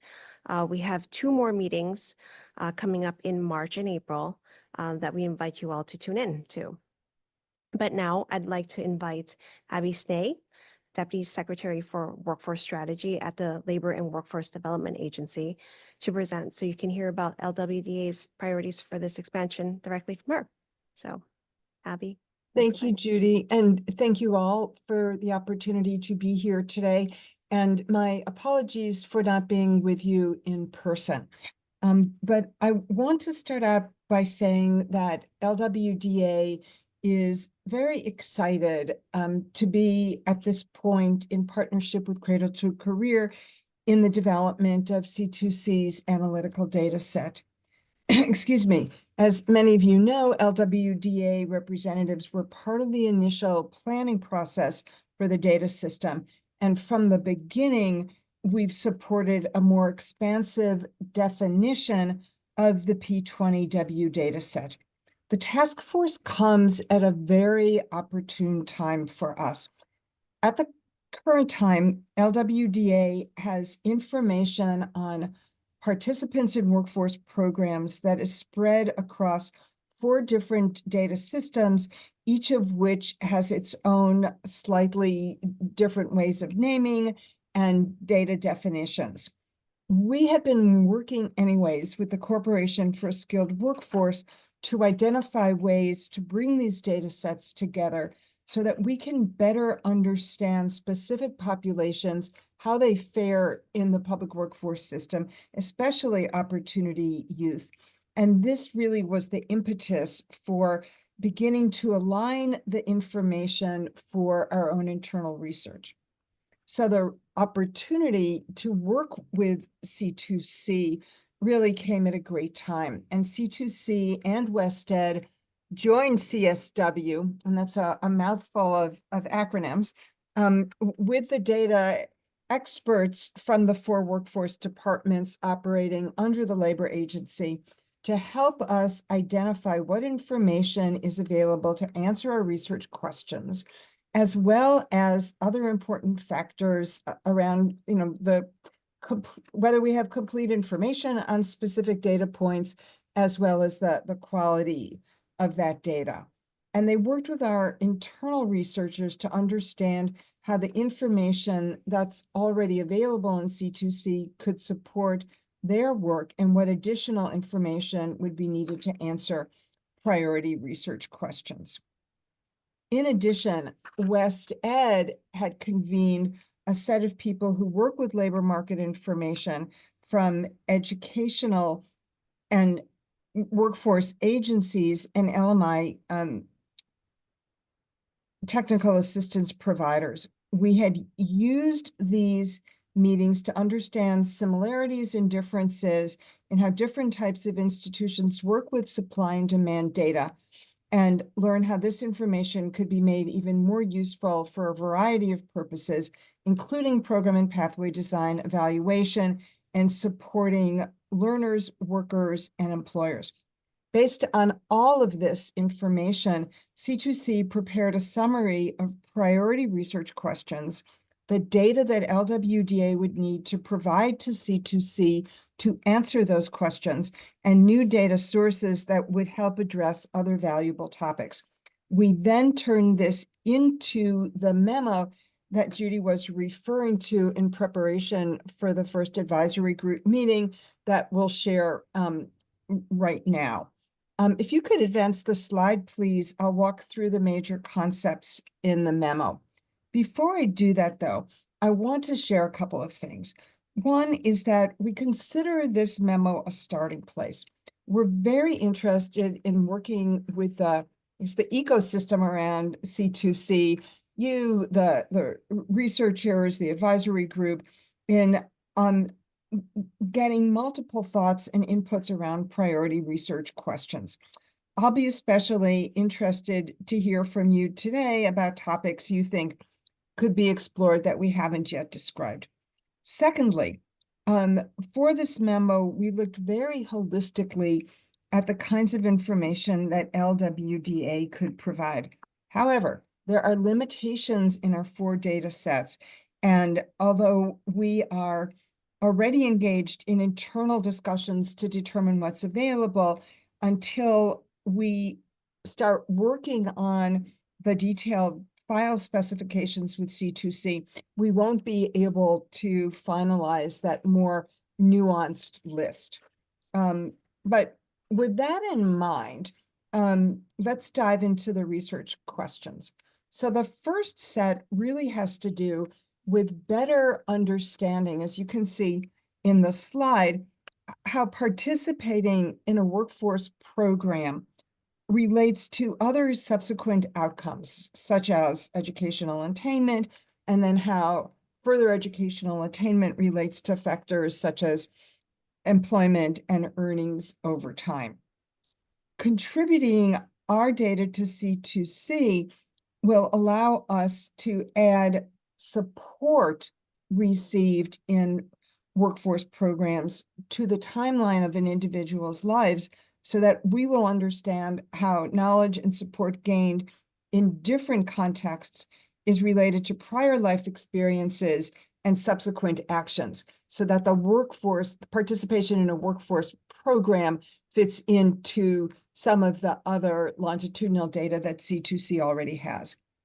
We want to understand the differences among more information, such as whether a workforce entity provided the training, how results compare to people who never participated in a workforce program, how results compare to programs offered by other agencies, and to see if there's a multiplier effect from participating in multiple programs. Could you advance the slide, please? We also want to understand how workforce program participation relates to other experiences an individual might have, both before and after they participate, such as how far they go in their education, where they go to school, how much debt they incur as they continue to learn, whether they engage in service learning, if they receive public benefits, how much their earnings change, if they appear to be progressing along a career pathway, and the types of places that they work. We also want to understand impact. How people, I think you can advance yet again. We want to understand how individuals benefit and whether there is a correlation to regional economic growth. If we can reduce the need to receive public benefits. And we also want to understand how employers benefit and the extent to which the programs we offer are in alignment with in-demand skills and fill employers' talent pipeline needs. Next slide, please.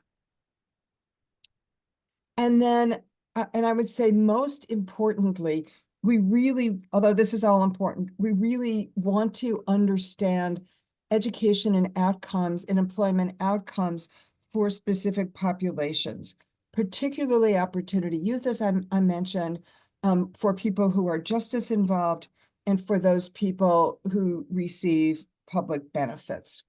Next slide, please. And for all of these, we want to disaggregate data to look at various factors. Wherever possible, we also want to be able to examine multiple factors at the same time.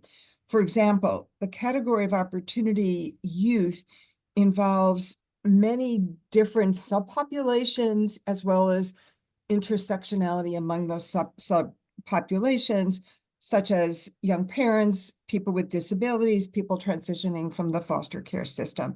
So we really want to understand demographics, regions, industries, specific workforce programs, and uptake of public services and benefits. So next slide, please. So having the list of research questions enabled us to identify the information that we will need to provide to C2C. On this slide, you'll see characteristics of people who participate in programs, including demographics and barriers to participation. And you could take a second to look at this list. And you can see a broad range of demographics, as well as, what is probably a beginning list on challenges to participation. I never like to see these as true barriers, because I believe that with the right planning and programs and supports, we can help people overcome these barriers. And of course, there's intersectionality among these. So if you want to advance the slides again. Thank you. We also want to understand different descriptors of the services that we provide, including the characteristics of specific training programs and core outcomes that result from participation in those training services. And then, of course, the impact of specific services on specific outcomes disaggregated by a specific population group. And I think we collectively almost start salivating in excitement about how much more we could understand about our training programs. Could you advance the slide, please? So C2C already has most of the information that we need to answer our core questions, but we've identified other data points that would strengthen our collective analytical capacity. For example, understanding course level information from the community colleges, particularly for participants in non-credit programs. We also want to learn more about which people in incarceration the community colleges are serving, and would want more data points that the Chancellor's Office and the Department of Education are already providing to the labor agency for the CalSkills data set. And CalSkills helps us look more comprehensively at outcomes for programs that are funded by the Federal Department of Labor, but has very strict limits on how data may be used. And we want to make those same types of information more broadly available to researchers. We'd also like to enhance existing data in several ways. Next slide, please. We would like information about the state's service learning programs, which can provide information on earn and learn strategies and re-engagement strategies for opportunity youth. We want to learn more from the Department of Rehabilitation on the services and programs it is providing for people with disabilities. We want to augment that information with data on other workforce programs managed by the Health and Human Services Agency, and would really like to be able to enhance employment and earnings information that we already provide to C2C from the state wage file with other sources of employment data, such as the Franchise Tax Board and the US Census. This would help us get richer information about people who are self-employed or leave California for other states. Next slide, please. We would also like to have information from the Department of Corrections so that we can gain a deeper understanding around the impact that workforce programs have on incarcerated people, recently released people, and specifically the impact on recidivism. So next slide, please. I've been focusing on data that already exist. When imagining what we could do to improve the state's ability to understand employment outcomes, we also identified data points that we would like to start collecting. We really would like to better understand the conditions of employment. Right now, through the base wage file, we can tell the types of employers an individual works for, such as working in the construction industry. But we can't tell from the current data set whether that individual is the CEO, an IT support specialist, for office staff in the business, a construction project manager, or an electrician. We also can't tell the hours worked, whether that person is working full-time or part-time, or where they work. LWDA has completed a legislatively mandated report for SB 755, detailing what it would take to expand data collection from employers to provide this information. This would be a very heavy lift, but in time, we are hopeful that California will join the handful of other states who are already expanding their base wage file and collecting more robust data. Next slide, please. And then I'll wrap up. The other request, dreaming we have is around new labor market information. LWDA already has a division under the Employment Development Department that gathers important data on projected job openings, common salaries for specific occupations. However, the people who need additional support to use this information throughout state partners and local partners, our education partners, our workforce partners, need additional support to be able to effectively use this information to shape training programs, make decisions about career pathways, or for employers to inform their hiring practices. We would like to encourage the state to examine ways to provide a statewide coordinated labor market function service so that all training and education providers can benefit from consistent, high quality, timely, and accessible labor market information. For those of you who have read the executive summary, the core framework of the Career Education Master Plan, which I will say we hope will be announced by the governor in the next couple of weeks, you'll note that this idea was shared by many agencies and community members who contributed to the report through the multiple stakeholder sessions that occurred out in the communities. And we think that once C2C has more comprehensive information about workforce training and can link this to individual records on education and public benefits, we will gain a much more comprehensive understanding of how people gain the skills they need for work. And rather than looking at crosswalks of educational programs to jobs, we could look empirically at the various education and training pathways to help people get solid and well-paid jobs.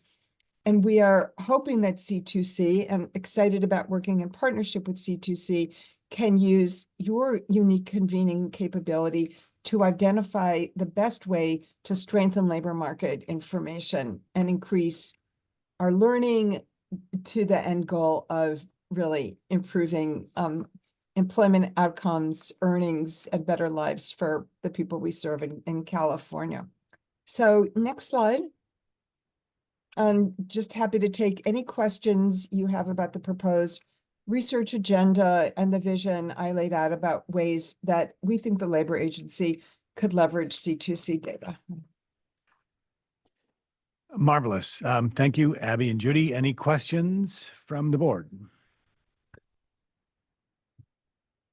That's a lot of leveraging you've articulated. Yeah, and I know that was a lot of information in a short time frame. No worries.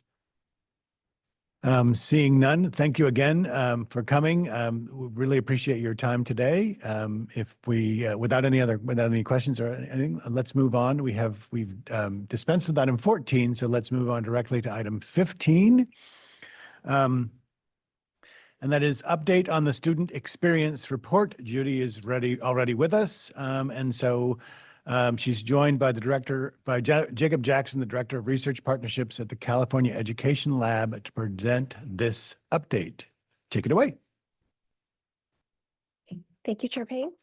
For members of the public who are just joining us, I'd like to refer you to a staff report that is on our C2C website. Next slide, please. So as a reminder, statute charges the office to conduct an annual student experience audit as they transition from high school to post-secondary education. During this agenda item, Jake and I will share key findings from this year's audit, which we'll be calling the Student Experience Report. We'll also report out on last week's community conversation, during which we shared report results with the public. And now I'll hand it over to Jake to talk about the report and some of its key findings.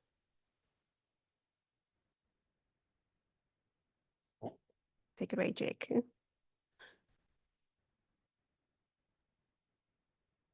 Thank you. If my internet it goes out, let me know. I have a backup option here. So thanks, Judy, and thanks to the governing board for the opportunity to be here today. Apologies, I'm not able to be there in person. The California Education Lab is excited to expand our existing partnership with the California Student Aid Commission, also known as CSAC, to include C2C in this year's survey of high school seniors. Together, we conducted a large-scale survey, captured over 11,000 California high school seniors' experiences transitioning from high school mostly to college. We asked students about their plans after high school, their experiences with financial aid, college applications, and where they found support during this process. And lastly, we asked them about their expectations for their college experience. So next slide, please.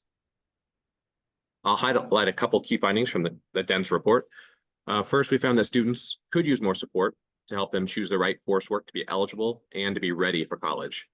Some students need support to know how to take advantage of ADG courses, and some need help knowing how to take advantage of dual enrollment. Some who do take these courses just need help putting that coursework on their transcripts and making sure that it satisfies ADG requirements. We also found that students relied on their parents and school staff the most during the college and financial aid application process. But the resources that were most helpful to students varied based on demographic characteristics and first-gen status.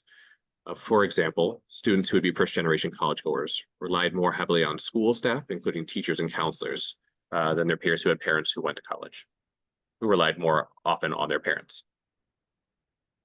Next slide, please. We also asked students about what challenges they might face as they were heading to college. Many students reported being concerned about paying for college, a perennial concern. There's another concern we hear from some students, which adds context to kind of what they're experiencing at this time. I'll read this quote here. The most challenging part is being able to get my work done, finish my assignments on time while being a mom and working at the same time. So students expressed in quotes that they fill many roles, they work jobs, they might be parents, they might be caregivers, or have other family responsibilities.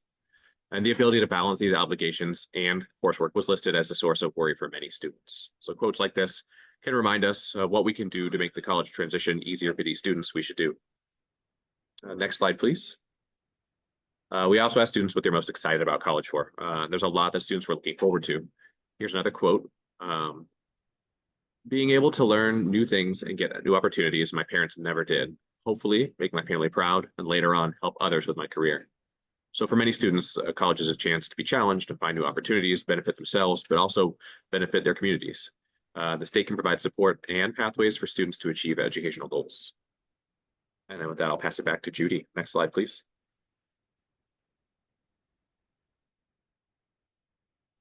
Thank you, Jake. Now I'll talk about how the Student Experience Report contextualizes and grounds C2C's work so that we ensure that the work of the office is aligned with students' needs.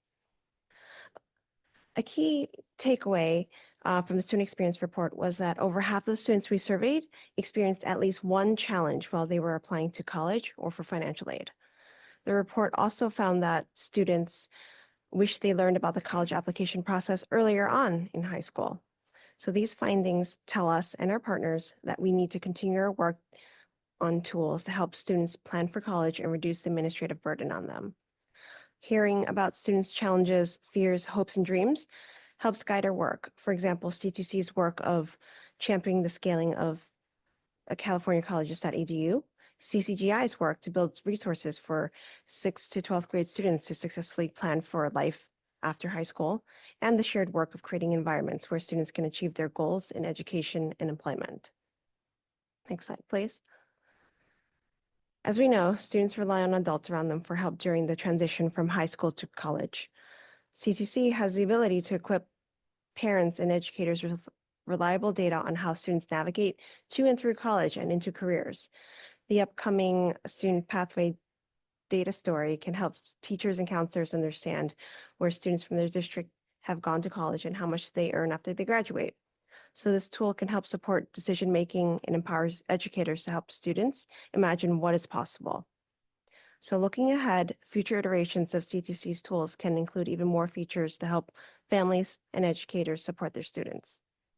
Next slide.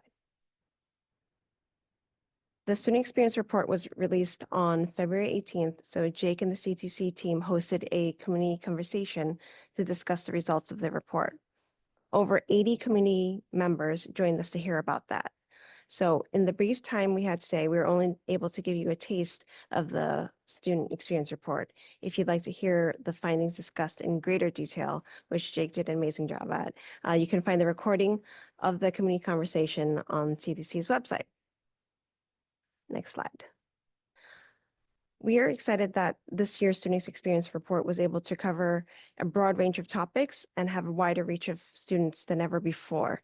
So many thanks to Jake and team for doing the hard work. We're really grateful for the partnership with CSAC and the California Education Lab that enabled this work, and look forward to continuing this work together in the future. Looking ahead for future iterations, we hope to build off of the foundation we set this year and dive deeper into specific topics, include additional groups of students to survey in the future. It is our goal that future reports can contextualize and ground our work in what students really need. If you haven't read the full report yet, you can find that on the C2C website. And that concludes my presentation. Thank you, Judy and Jake. I've read the report. It's very informative. Loved it. And thank you for doing all that work. That was a big lift. Open to the board for questions or comments or anything related to this report.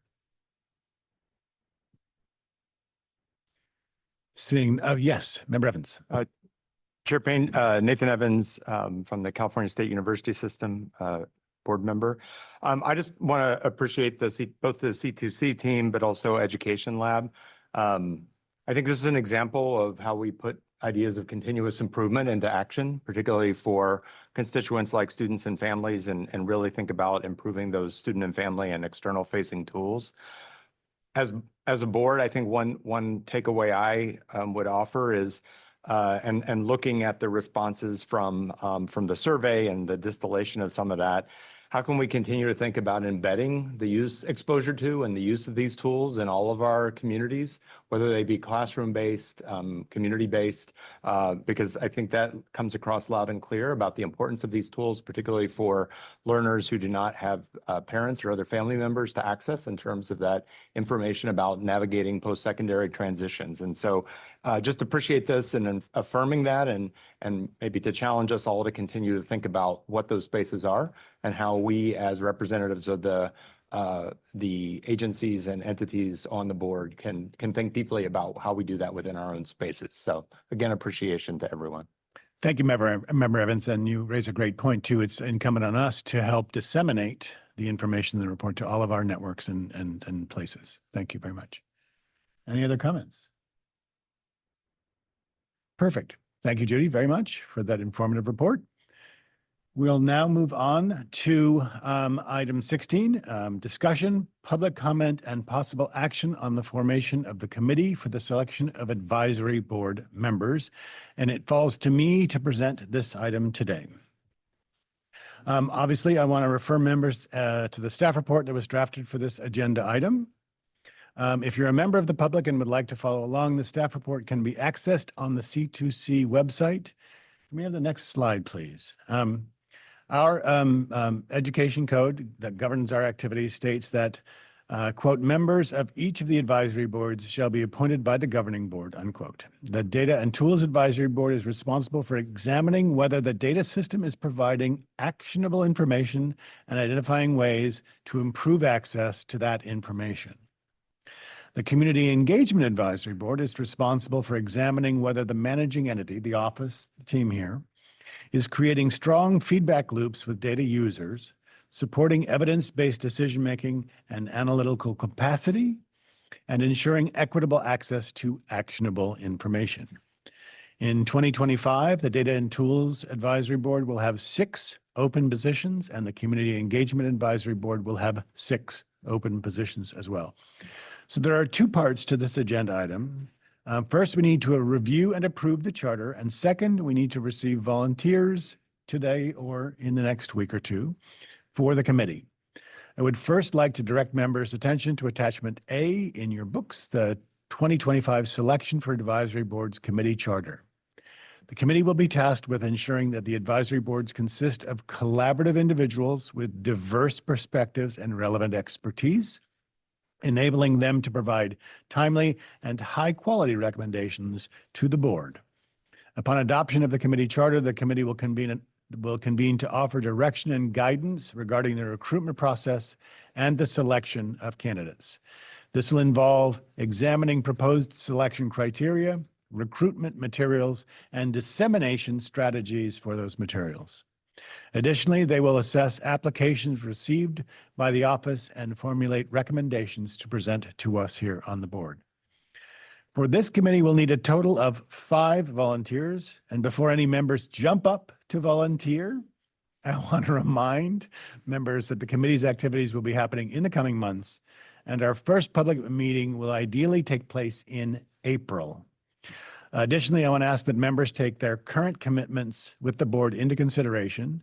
Please see attachment B to show that what you've already committed to in various activities. I also want to take a moment to acknowledge the committee information that has been posted to the board's website. The inclusion of current committee membership as well as historical membership is extremely helpful. And I encourage members of the board and the public to take a look. So that concludes my presentation. The proposed motion before the board is as follows. Move to approve the committee charter, designate 5 board members to form a committee, and authorize the committee to finalize selection and recruitment materials, and then identify a candidate pool as specified in the charter for approval by the board, keeping in mind, of course, changes that we made to the governance manual recently. I want to open the floor now for any member questions or comments on this before I ask for a motion. Scanning, seeing none. All right. I want to open up the floor for a motion. It's on the screen. And would anybody be prepared to or be interested in making that motion? It's for the charter and to convene the committee.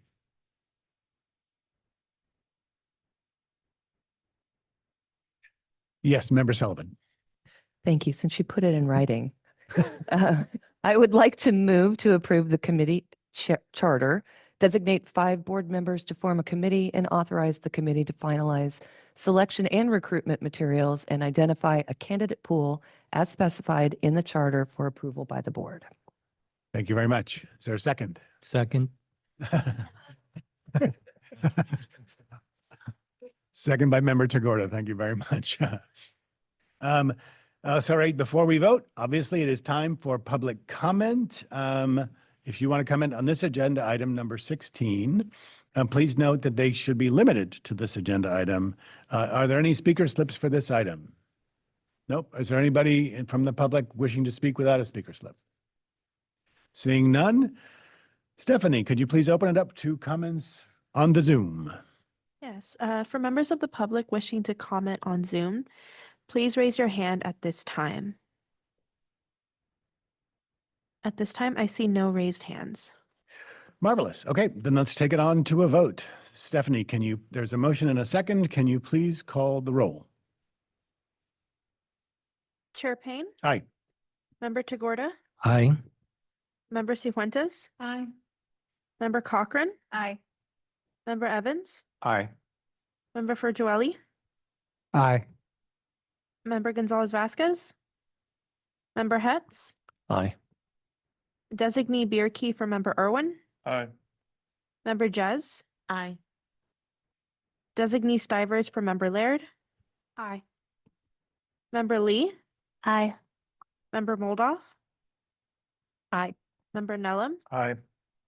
Member Ohanian? Member Romero?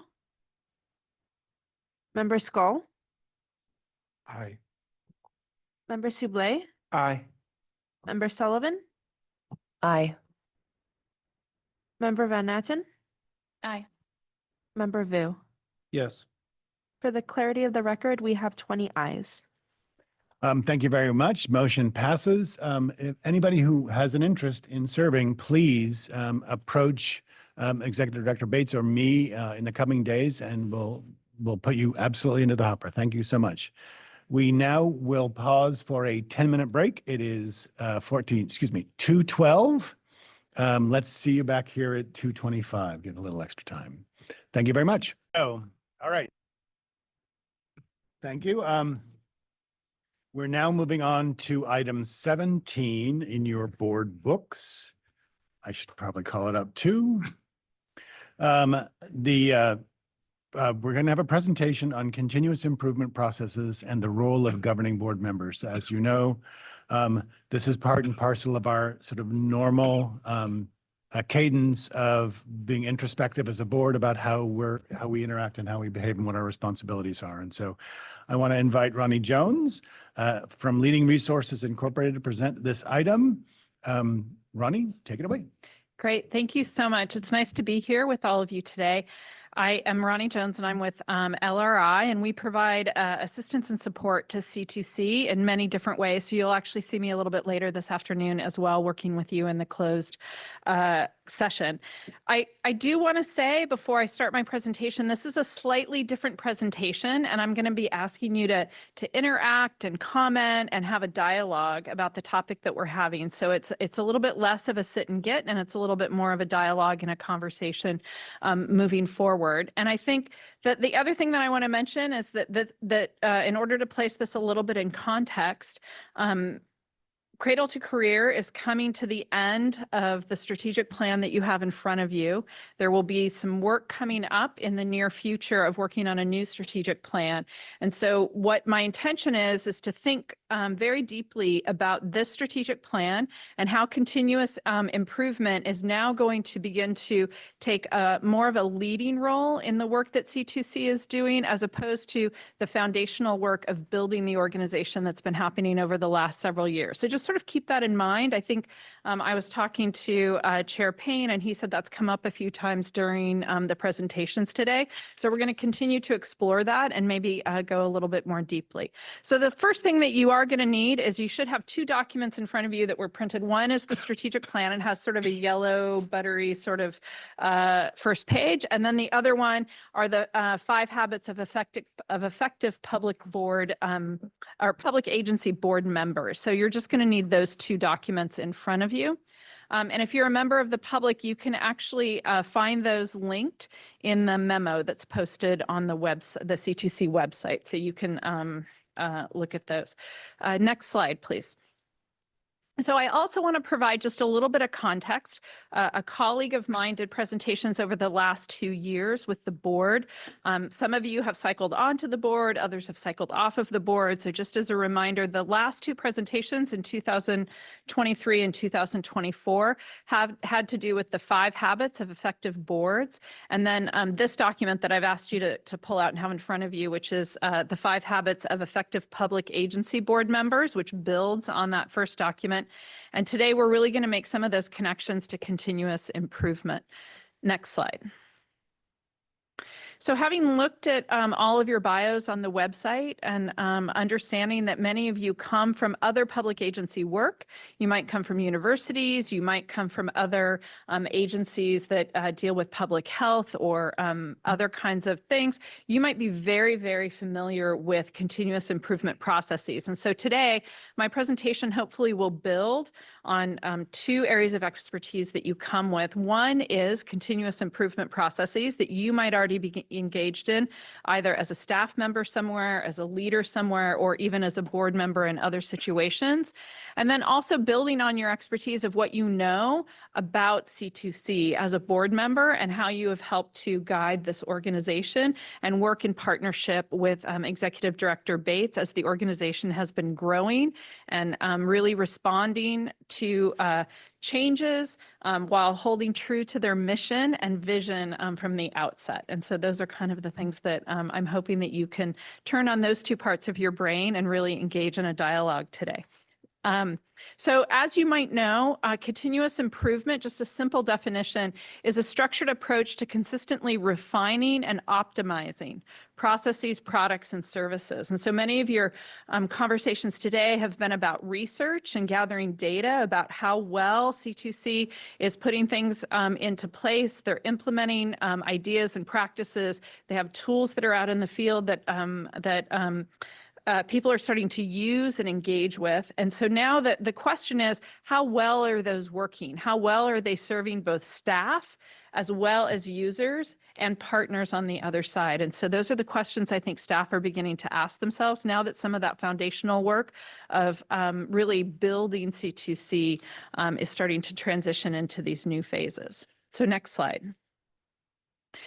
So in my conversations with leadership, I think that a few things have become really evident to me and might be evident to you as well, is that continuous improvement is very strategically important to C2C as it moves into these next 5 years, as it builds a new strategic plan, as it continues to improve.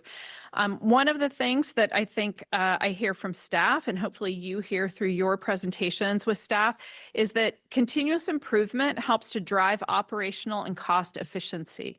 We know that at every turn, as our economy really moves through different cycles, that state agencies and organizations have to be as efficient as possible in order to utilize the staff that they have and meet the goals that they have. It comes as no surprise that the goals of C2C are very ambitious, and the organization has been built over time. And so we want to make sure that everything that we're doing really drives that operational and cost efficiency. A few things that I was hearing today, especially this last presentation, had to do with enhancing user satisfaction and the usability of the product itself. Also, really in this particular program, also understanding how partners are interacting with C2C and how they are satisfied with the products and with the interaction of gathering that data and consolidating that data. How do C2C staff really think about improving the products and services that they are providing out in relation to the goals of the organization? And then I think this is really important as part of C2C, is promoting innovation and a culture of adaptability. There are always new things happening and new things that are faced by the staff here at C2C. And so how are they adapting to that? How are they innovating? How are they really keeping a laser focus on the mission and vision of this organization, while at the same time making sure that they're doing something new? This is a very innovative project overall, and staff really have to continue to think about, how are we doing something new? How are we really pushing the boundaries of what other people think are possible? And at the same time, creating the space where, from the cradle to career, everybody has the data that they need to make those decisions.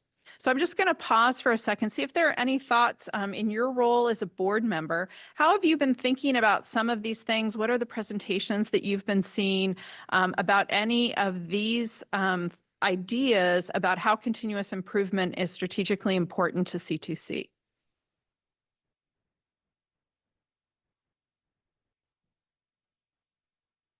And I used to be a 6th grade teacher, so I have great wait time. So just know, yes, Member Evans.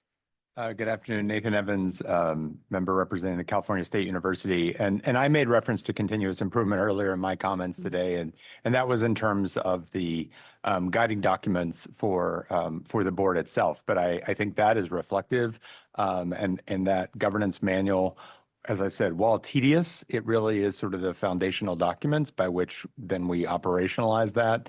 And I think that that's just one example. I mean, even I think modifications to the way the board meetings are run and other opportunities and adaptability is a sign of a healthy governing board or board of any sort. So, that's even in today's agenda, ways that I see that demonstrated in that commitment. Great. Thank you, Member Evans. Anybody else? Yeah, Member Tagorda. Member Tagorda, interim vice chair. The thing that stands out to me is the sheer size of the number of board members that we have, not just here in this room, but also with all of our advisory boards. It's a challenge for our office to manage so many board members, but also very difficult and poses some challenges for us as governing board members to ensure that we're really attentive to the needs of all of our stakeholders. And while we were aware of this when we first started out on this journey, I think it takes some lived experiences for us to really fully understand how to come to terms with various issues that continue to arise, or even some new challenges that we confront. Furthermore, I think one additional reflection that I have on this is some members have, or some data provider seats on the board have turned over on in some cases even a few occasions, and so that creates a different mixed set of understandings, experiences in our board that we have to be very attentive to and appreciate. I think it's good for us to be aware of that and to embrace it as an opportunity, but it also does create its own challenges. And so we have to continually tend to it, I think, as a governing board, perhaps even more so than other board agencies. Great, thank you. Yeah. So I was just reflecting on what Member Jacorda was saying too, and as I scanned the room, there were a number of people, especially data providers, but there are a number of people around this table who were with the planning process throughout the process, right? From the first meeting in the governor's board member, those many years ago too. And I think one of the things that we forget at our peril is that we have to put sort of systems in place and interactions in place to make sure that that bank of knowledge is both shared and the loss of a member who has that depth and breadth and of history of the board, that doesn't get lost in the processes as we sort of continue to grow and emerge and congeal. Yeah, absolutely. Thank you. The other thing that I'll say about the strategic importance of this is that if you think about 5 years ago and where we are now in our political situation, in our economic situation, right, in our cultural situation, there's been a lot of changes that have happened over that time. And so, you know, we've been through a pandemic. We have the evolution and the horizon with AI coming on, and how do we deal with those kinds of situations, and how does that influence the work that agencies like this are doing? In some cases, it can make things much more efficient, and in other cases, it can actually also create challenges, right? So I think that this evolving world that we live in really calls for this continuous improvement in order to make sure that we are adapting, but also staying clear about this is the goal and this is where we want to be. We can't just completely abandon the work that's been done before, as Chair Payne has said, and at the same time, thinking about how do you integrate new ideas and new concepts and new processes that may be more efficient, but also then require change, right? So there's an element of change management that comes with all of this. All right, next slide. So there are a few key principles that I pulled out from continuous improvement that I really wanted to call to your attention. And I think today you've heard a few presentations about this idea of having a user focus. And in this case, there are multiple users that really need to tap into the Cradle-to-Career data system and be able to use it. Some of those users might be students and families. Other users might be data providers or high schools or lead education agencies or county offices of education. And so all of those kinds of organizations really are the users that the Cradle-to-Career staff need to listen to. But when you say that list out loud, the needs of a family and a student could be significantly different than maybe the needs of a county office. And so thinking about how do staff actually really have a user focus on the data system? How do they enhance value for users while having such a broad spectrum of users of the system overall?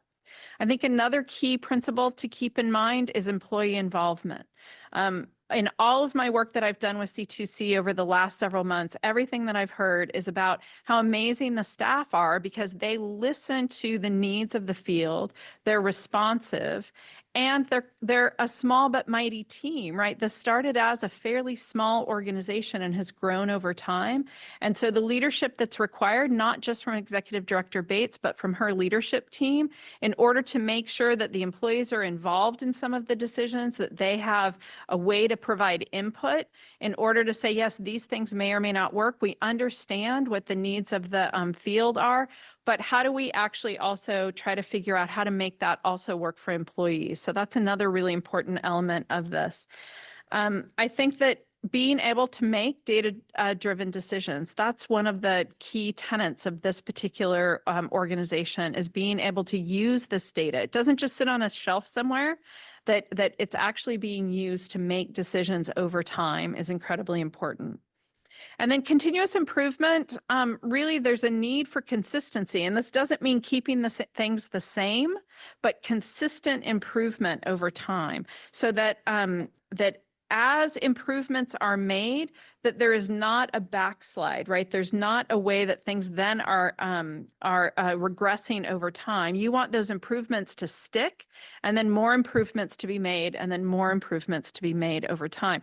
And sometimes that can feel like a little bit of a stop and start process, right? Where you feel like you're starting to make some improvements, and then you get a little bit of user feedback, and you feel like you have to take a little step back before continuing to move forward, because you want those improvements to be consistently applied across the organization. And then finally, I think this is the key principle that many of you work in, is an iterative approach.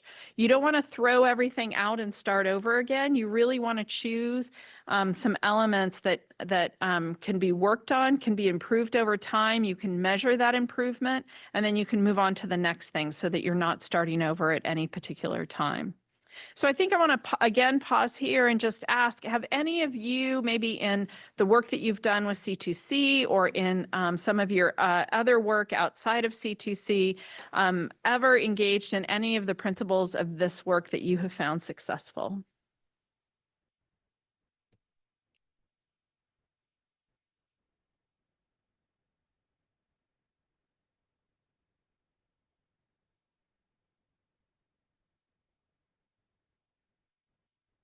Yes. Hi, Christopher Duelli, University of California, governing board member.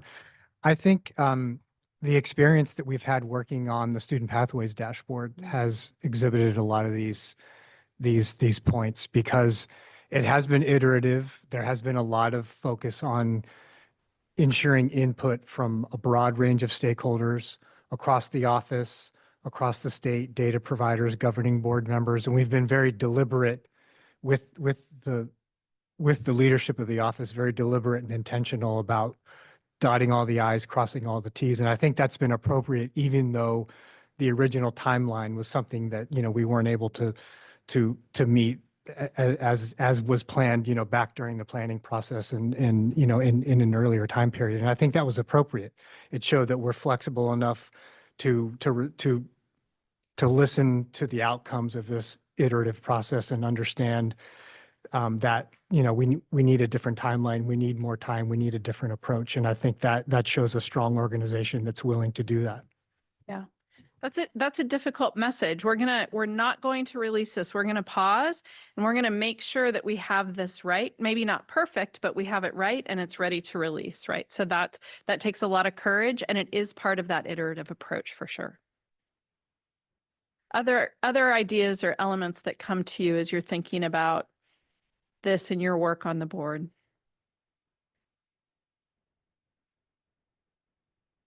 All right, so let's take a deep dive. Now I'm going to make you do a little bit of work. All right, so you need your strategic plan out. You can actually, we're going to flip past the mission and vision. Not that it's not important, but I want you to go ahead and turn to the goals. And if you could go to the next slide, please. So we're going to do a deep dive around the language and how the language within the strategic plan is really supporting these ideas of continuous improvement. And so one of the things that I want you to take a look at is just go ahead and read through. I'm going to give you a minute of quiet while I'm not talking in order to read through goal 1.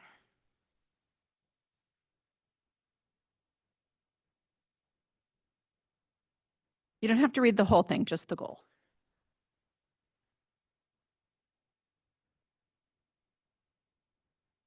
Right, and if you could underline 2 words for me, if you could underline the word establish and then operate.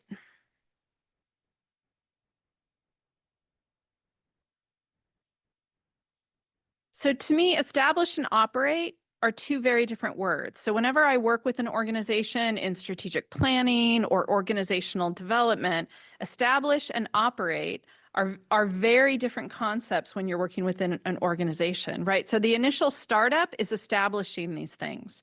It's trying some things out. It's really, thinking about, like, in this case for operations, who are my staff, and we're a state agency, and what does that mean? And we have a legislative mandate, and we do have a large number of board members that come from many different environments. And so how do we establish all of these things that help ensure that we have a secure and efficient and effective process?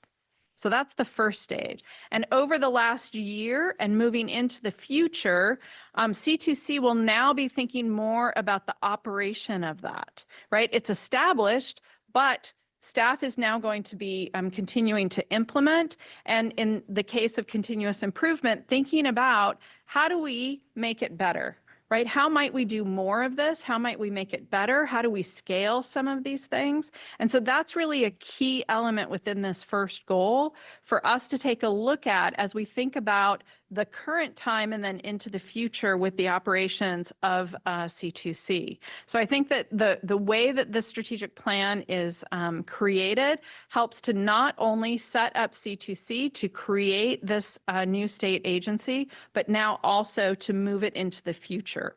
So if you go to the next slide, and if you all can turn your page to goal 2 under analytic data, please. All right, and if you take just a minute and go ahead and read goal 2.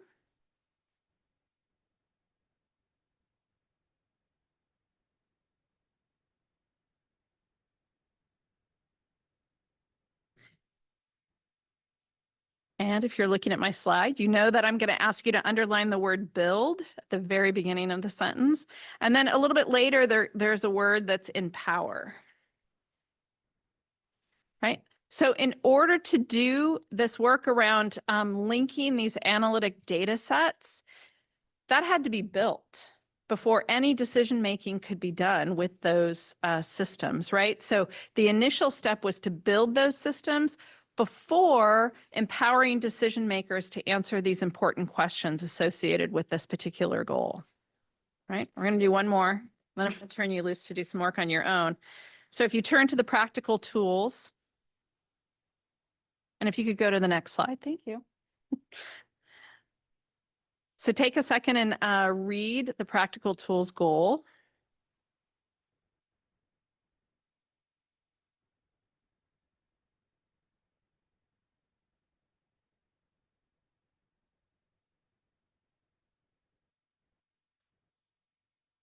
So during the initial phases of the work, C2C needed to coordinate with partners to reduce barriers. So that word coordinate there, that's very different from the second word I'm going to have you underlined, which is the word expand. Right. So coordinating with partners to reduce barriers to applying to college, and then expanding the number of students who benefit from that particular process, right? So that was the initial setup, and then expanding access. And that was the last presentation we heard, was about that feedback from the users about what are they concerned about? What are they excited about when it comes to some of these tools in order to apply? So what I'm going to do, we're going to treat engagement slightly differently. I know in the slide deck that I have engagement next, but what I'm going to ask you to do now is to take a few minutes and go back. Now you're going to read through the entire page for each of these first 3 goals. And what I want you to do is try to find some language or words that indicate the initial startup work of C2C, moving into now this continuous improvement process of C2C. Just do a little underlining, put a star, highlight. I'm going to come back to you in about 3 to 4 minutes here and just ask you to share out some of the language that you're seeing that might indicate this transition from the initial startup to the scaling of the work of C2C.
All right, so we'll take another 30 seconds.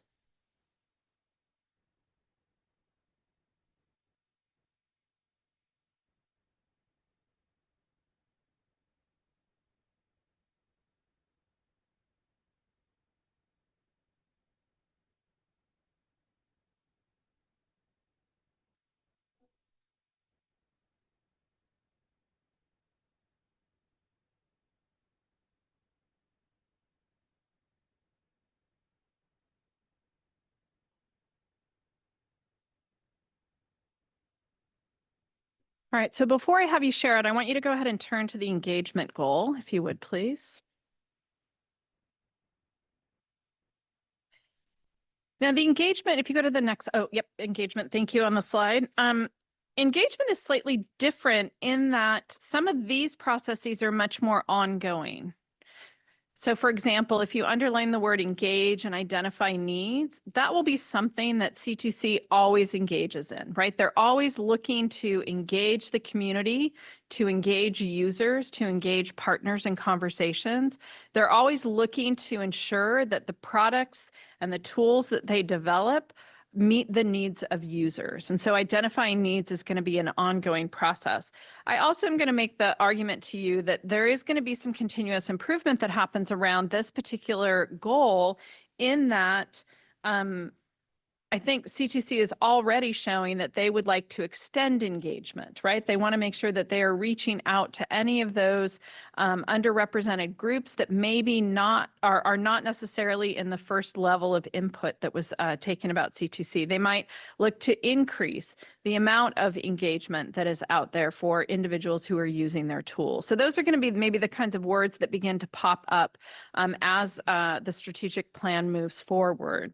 But I think if you go to the next slide, what I would like you to really think about is that what are the things that you looked at in maybe those first three, or you can take a little bit of time to look at continuous improvement. What were the kinds of terms or phrases or language that you identified that really points towards a continuous improvement stance that the Cradle-to-Career strategic plan is asking members of this board to take, that are asking staff and leadership to take as well?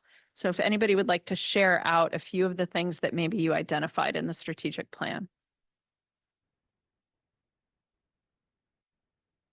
Yes.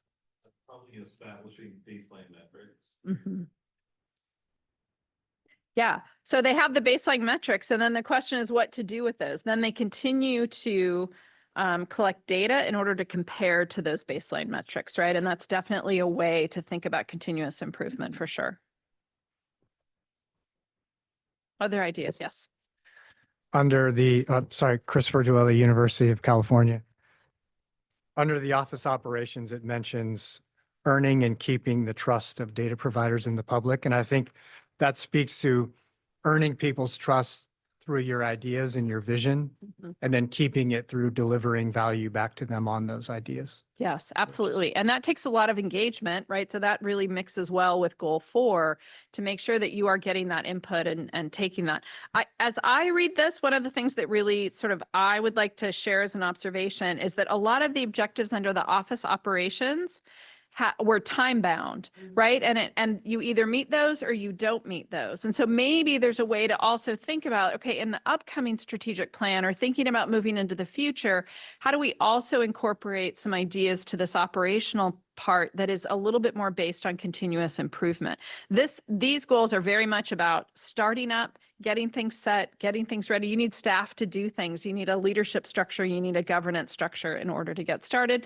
And I think that some of the improvements that were made to the governance manual is really one of the first steps in sort of that improvement process as well. Other phrases or ideas that you highlighted or underlined that really indicate continuous improvement?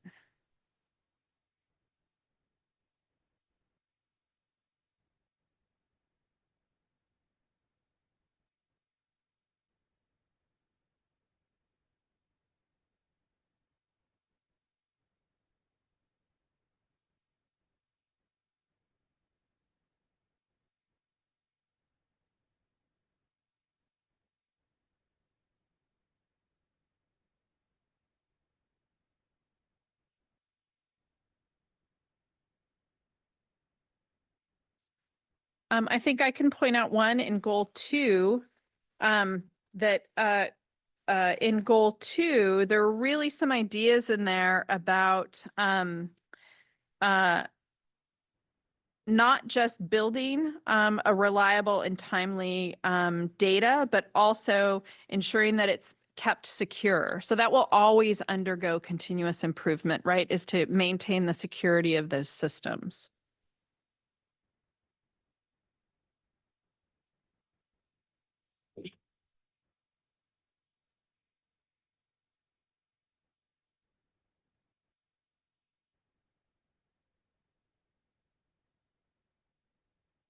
And then maybe in goal 3, there's a way to really think about this idea of an ongoing continuous improvement effort within there is to decrease the administrative burden of students, right? So that implies an ongoing improvement process, because once you decrease a burden in one way, you might need to continue to look for some of those things in other ways.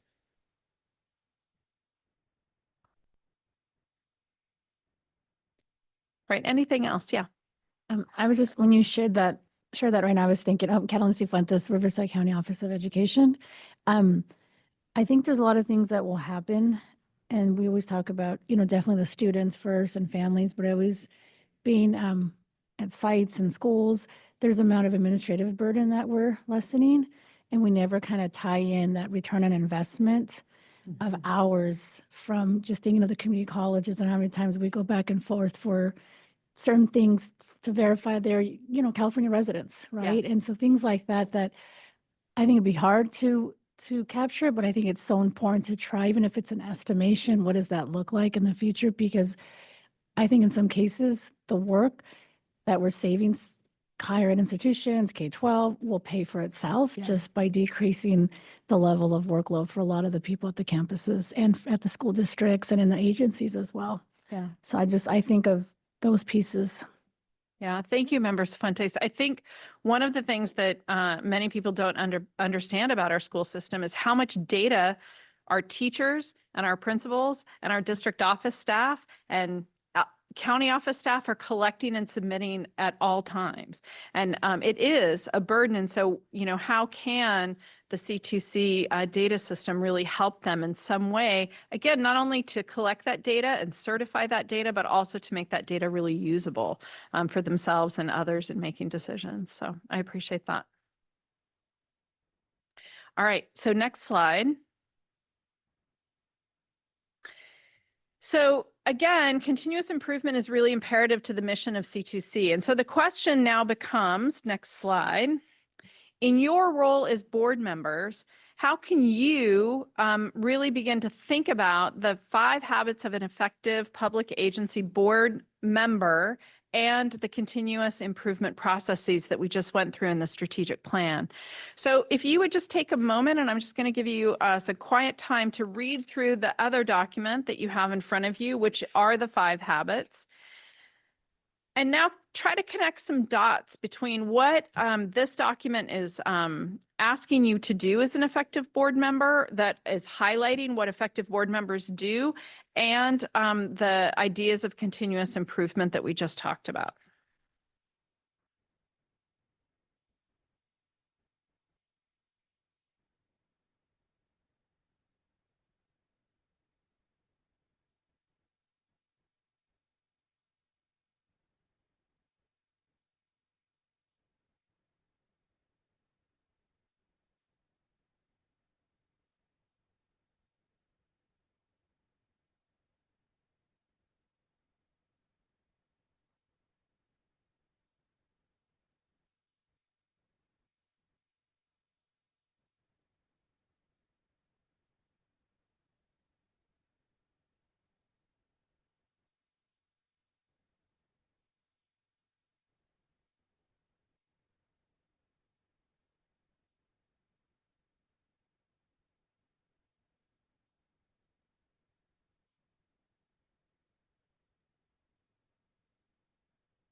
All right. So again, I'm going to come back to you all and just ask, what are some connections that you've made about or between the habits that are described here and how you might support C2C staff and leadership in continuous improvement processes?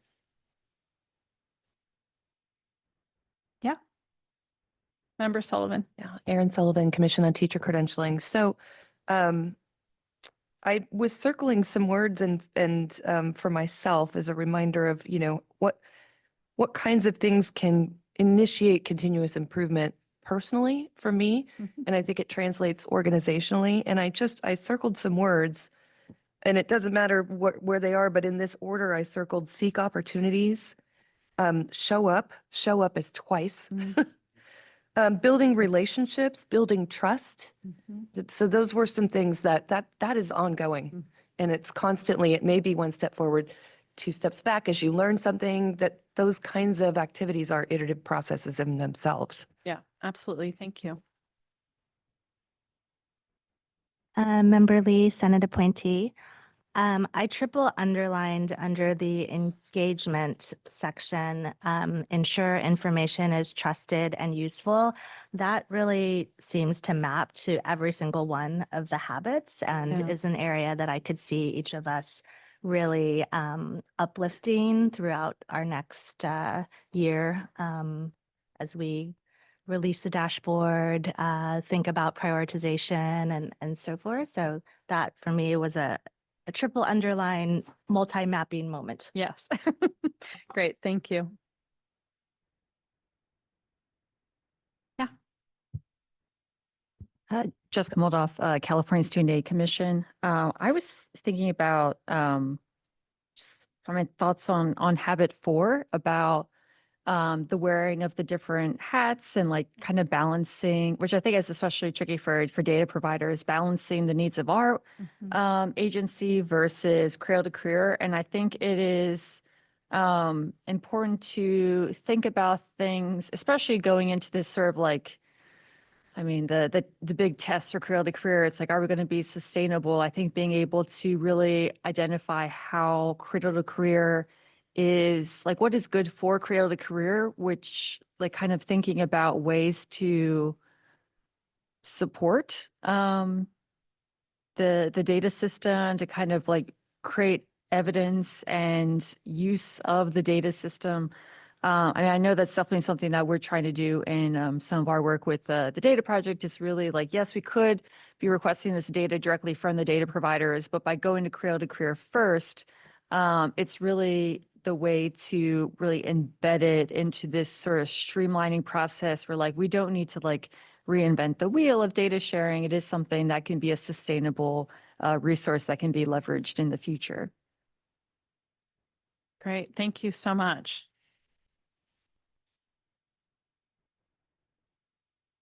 Yeah. Member Romero, your comment, Hermelinda, regarding relieving the burden resonates with me because I think as members, being an ambassador of the system, and to your points as well, is basically bringing back with us as we go about our daytime gigs, is that, we say there's a new game in town, there's a new resource in town that can be leveraged here, and question some of the current investment and practices. I know, Mariana, I'm being shamelessly transparent here, and so say there's inefficiencies, there's redundancies we could eliminate here that we need to explore. So I just thinking constantly taking that with us, applying it to our daytime work. I think we could support the system as we navigate the future. So that's what's I'm walking away with. Right now. Nice.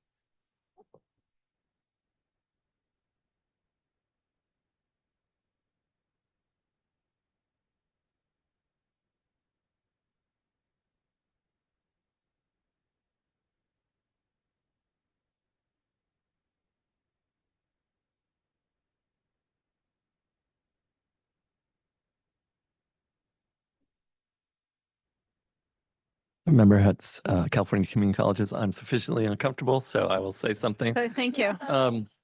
I use the same practice, so I love It's it. all good.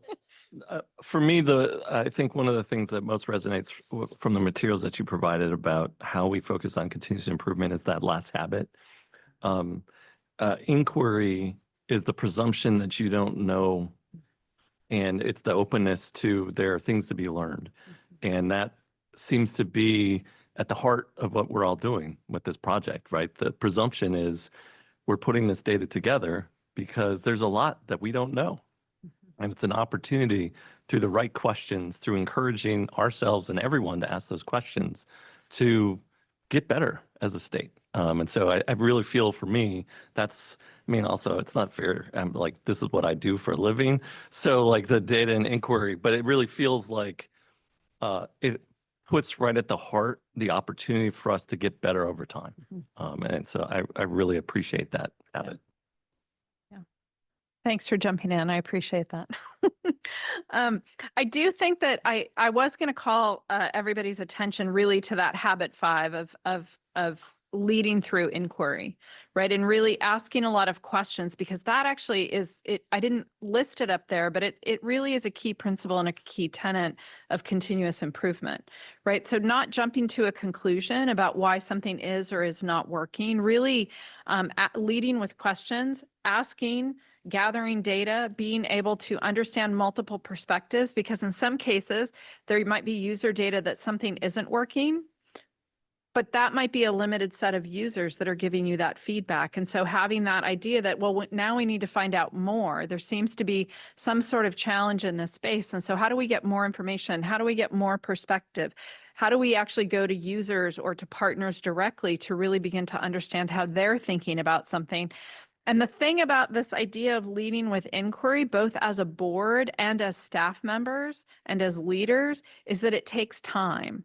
And sometimes there's pressure, and I feel like both the board and then Executive Director Bates have to really balance the pressure that's coming from the outside to produce quickly versus to get things right. And so I think that that's just a key thing to really think about, is that this continuous improvement process takes time of both staff and others to come on board. And then it also just requires patience on everybody's part to make sure that things are working. And so I'm just going to leave it open to any last questions. I don't know, member or Chair Payne, if you had anything that you wanted to contribute. No. Nope. Okay, anybody else? All right, so I think that we just want to, at LRI, we just want to leave you with this idea that there are ways to really also make improvements as for yourself as a board member, right? So really sort of thinking about, what do I do to act as an ambassador to Cradle-to-Career? What am I doing to be prepared for every board meeting?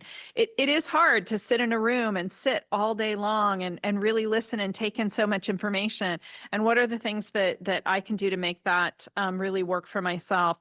And then I think the thing that I've really witnessed is a lot of openness to these inclusive and positive relationships that are happening that really are required within C2C to make this new data system happen. So thank you for your time. Any other questions before we move on?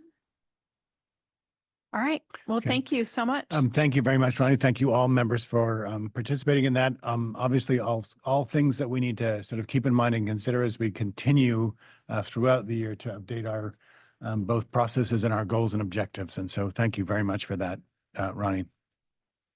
With that, let us now move to item 18, general public comment.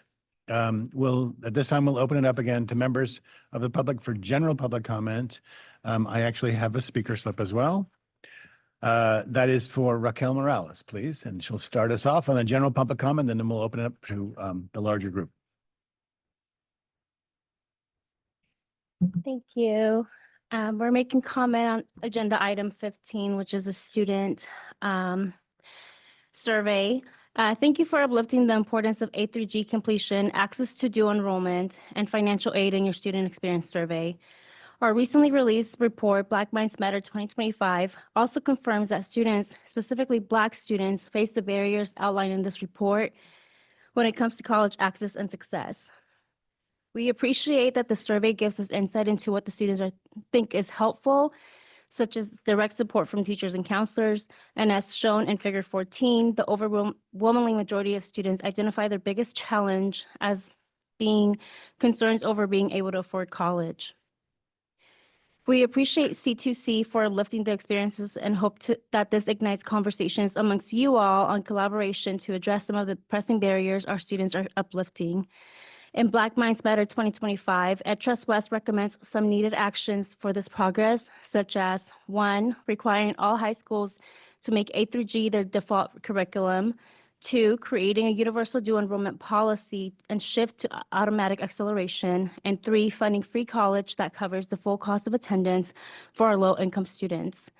We will be sharing this report with you all via email and look forward to any conversations and where we can provide support or insights. Thank you. Thank you very much. Any other general public comment in the room with us today? Seeing none, let's turn it to the Zoom. Stephanie, is there anybody on the Zoom wanting to make general public comment? Yeah, for members of the public attending via Zoom, please raise your hand at this time if you would like to comment on this agenda item.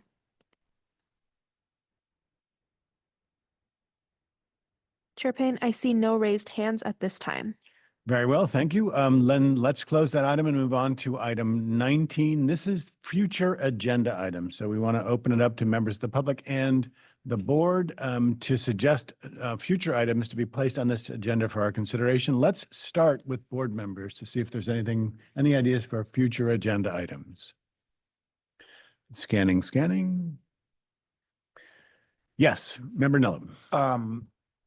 I'm not sure if this needs to be an agenda item, but I think a reminder about C2C's framework for dealing with any data about undocumented folks would be just a helpful reminder given the federal regime and context that we're navigating through. Thank you. Anything else? Yes, Member Hetz. Member Hetz, California Community Colleges, I would +1 that very strongly and also add to that student LGBTQ status as part of that conversation as well. Thank you. Perfect. Now then, seeing no other board members, I will open it up to the public in the room. We have no speaker slips on this one. Anybody in the public without a speaker slip? Nope. All right, Stephanie, we'll turn it over to you for Zoom. This is about future agenda items. Take it away. For members of the public attending via Zoom, please raise your hand at this time if you would like to comment on this agenda item. Chair Payne, I see no raised hands at this time. Very well. That concludes that item. So that takes us to agenda item 20. Thank you all for your patience all day today. This will be the last item that we have to deal with. We're going to go into closed session to discuss one of our required activities as a board. During this agenda item, we'll meet in closed session. We'll reconvene in public session to report out any action taken during closed session at around 4:30, could be earlier. Members, as a reminder, LRI will be providing us today with print materials. Please note that these materials will be collected at the end of the session. Each material is numbered to ensure we collect all of them at the end. For this session, I would suggest that you take notes on a separate place than on the printouts from LRI if you're taking notes. So with that, we'll ask the team and our staff and the public to depart, and we will conduct our closed session. Thank you, recording in progress. If I could have your compliance just for a moment longer, as we return to open session at 4:16 p.m., I want to establish a quorum and request that Stephanie please call the roll. Chair Payne? Here. Vice Chair Tagorda? Here. Member Cifuentes? Here. Member Cochran? Here. Member Evans? Here. Member Ferjueli? Here. Member Gonzalez Vasquez? Member Hetz? Here. Designee Bierke for Member Irwin? Here. Member Jez? Designee Stivers for Member Laird? Member Lee? Here. Member Moldoff, Here. Member Nellum, Here. Member Ohanian, Member Romero, Here. Member Skull, Here. Member Sublé, Here. Member Sullivan, Here. Member Van Natten, Here. Member Vu. Here. For the clarity of the record, we have 18 in attendance. We have a quorum. Thank you very much. I want to thank our board for all of their hard work today in closed session, as well as our friends from LRI who facilitated that portion of the meeting. At this time, I have nothing to report out from closed session. So now we move on to our final agenda item of the day. Before I officially adjourn the meeting, I want to thank all of the speakers that we had with us today and appreciate their time and effort invested in preparing and presenting today. I also want to thank the members of the public that joined us, whether it was here or on Zoom. Thank you for your questions, comments, and continued support, which help ensure that our work remains transparent, inclusive, and responsive to the needs of Californians. There were a lot of important conversations that took place today. I particularly want to acknowledge the fine work of the Cradle-to-Career office and staff. I speak to the board when I say we appreciate you. The Data and Tools Advisory Board will be meeting on Wednesday, March 19th, and the Community Engagement Advisory Board will be meeting on Wednesday, March 26th. Members of the Selection for Advisory Board Committee meeting will be in April, and more information on that, including membership, will be forthcoming. You are all obviously invited to participate in those advisory board meetings. Our next governing board meeting will take place on Friday, May 9th. We will host members in person and allow any members of the public to join us. The meeting will be held right here in this room. And there will be a virtual participation as well. So at 4:19 p.m., I would like to adjourn this meeting and we'll see you soon. Thanks.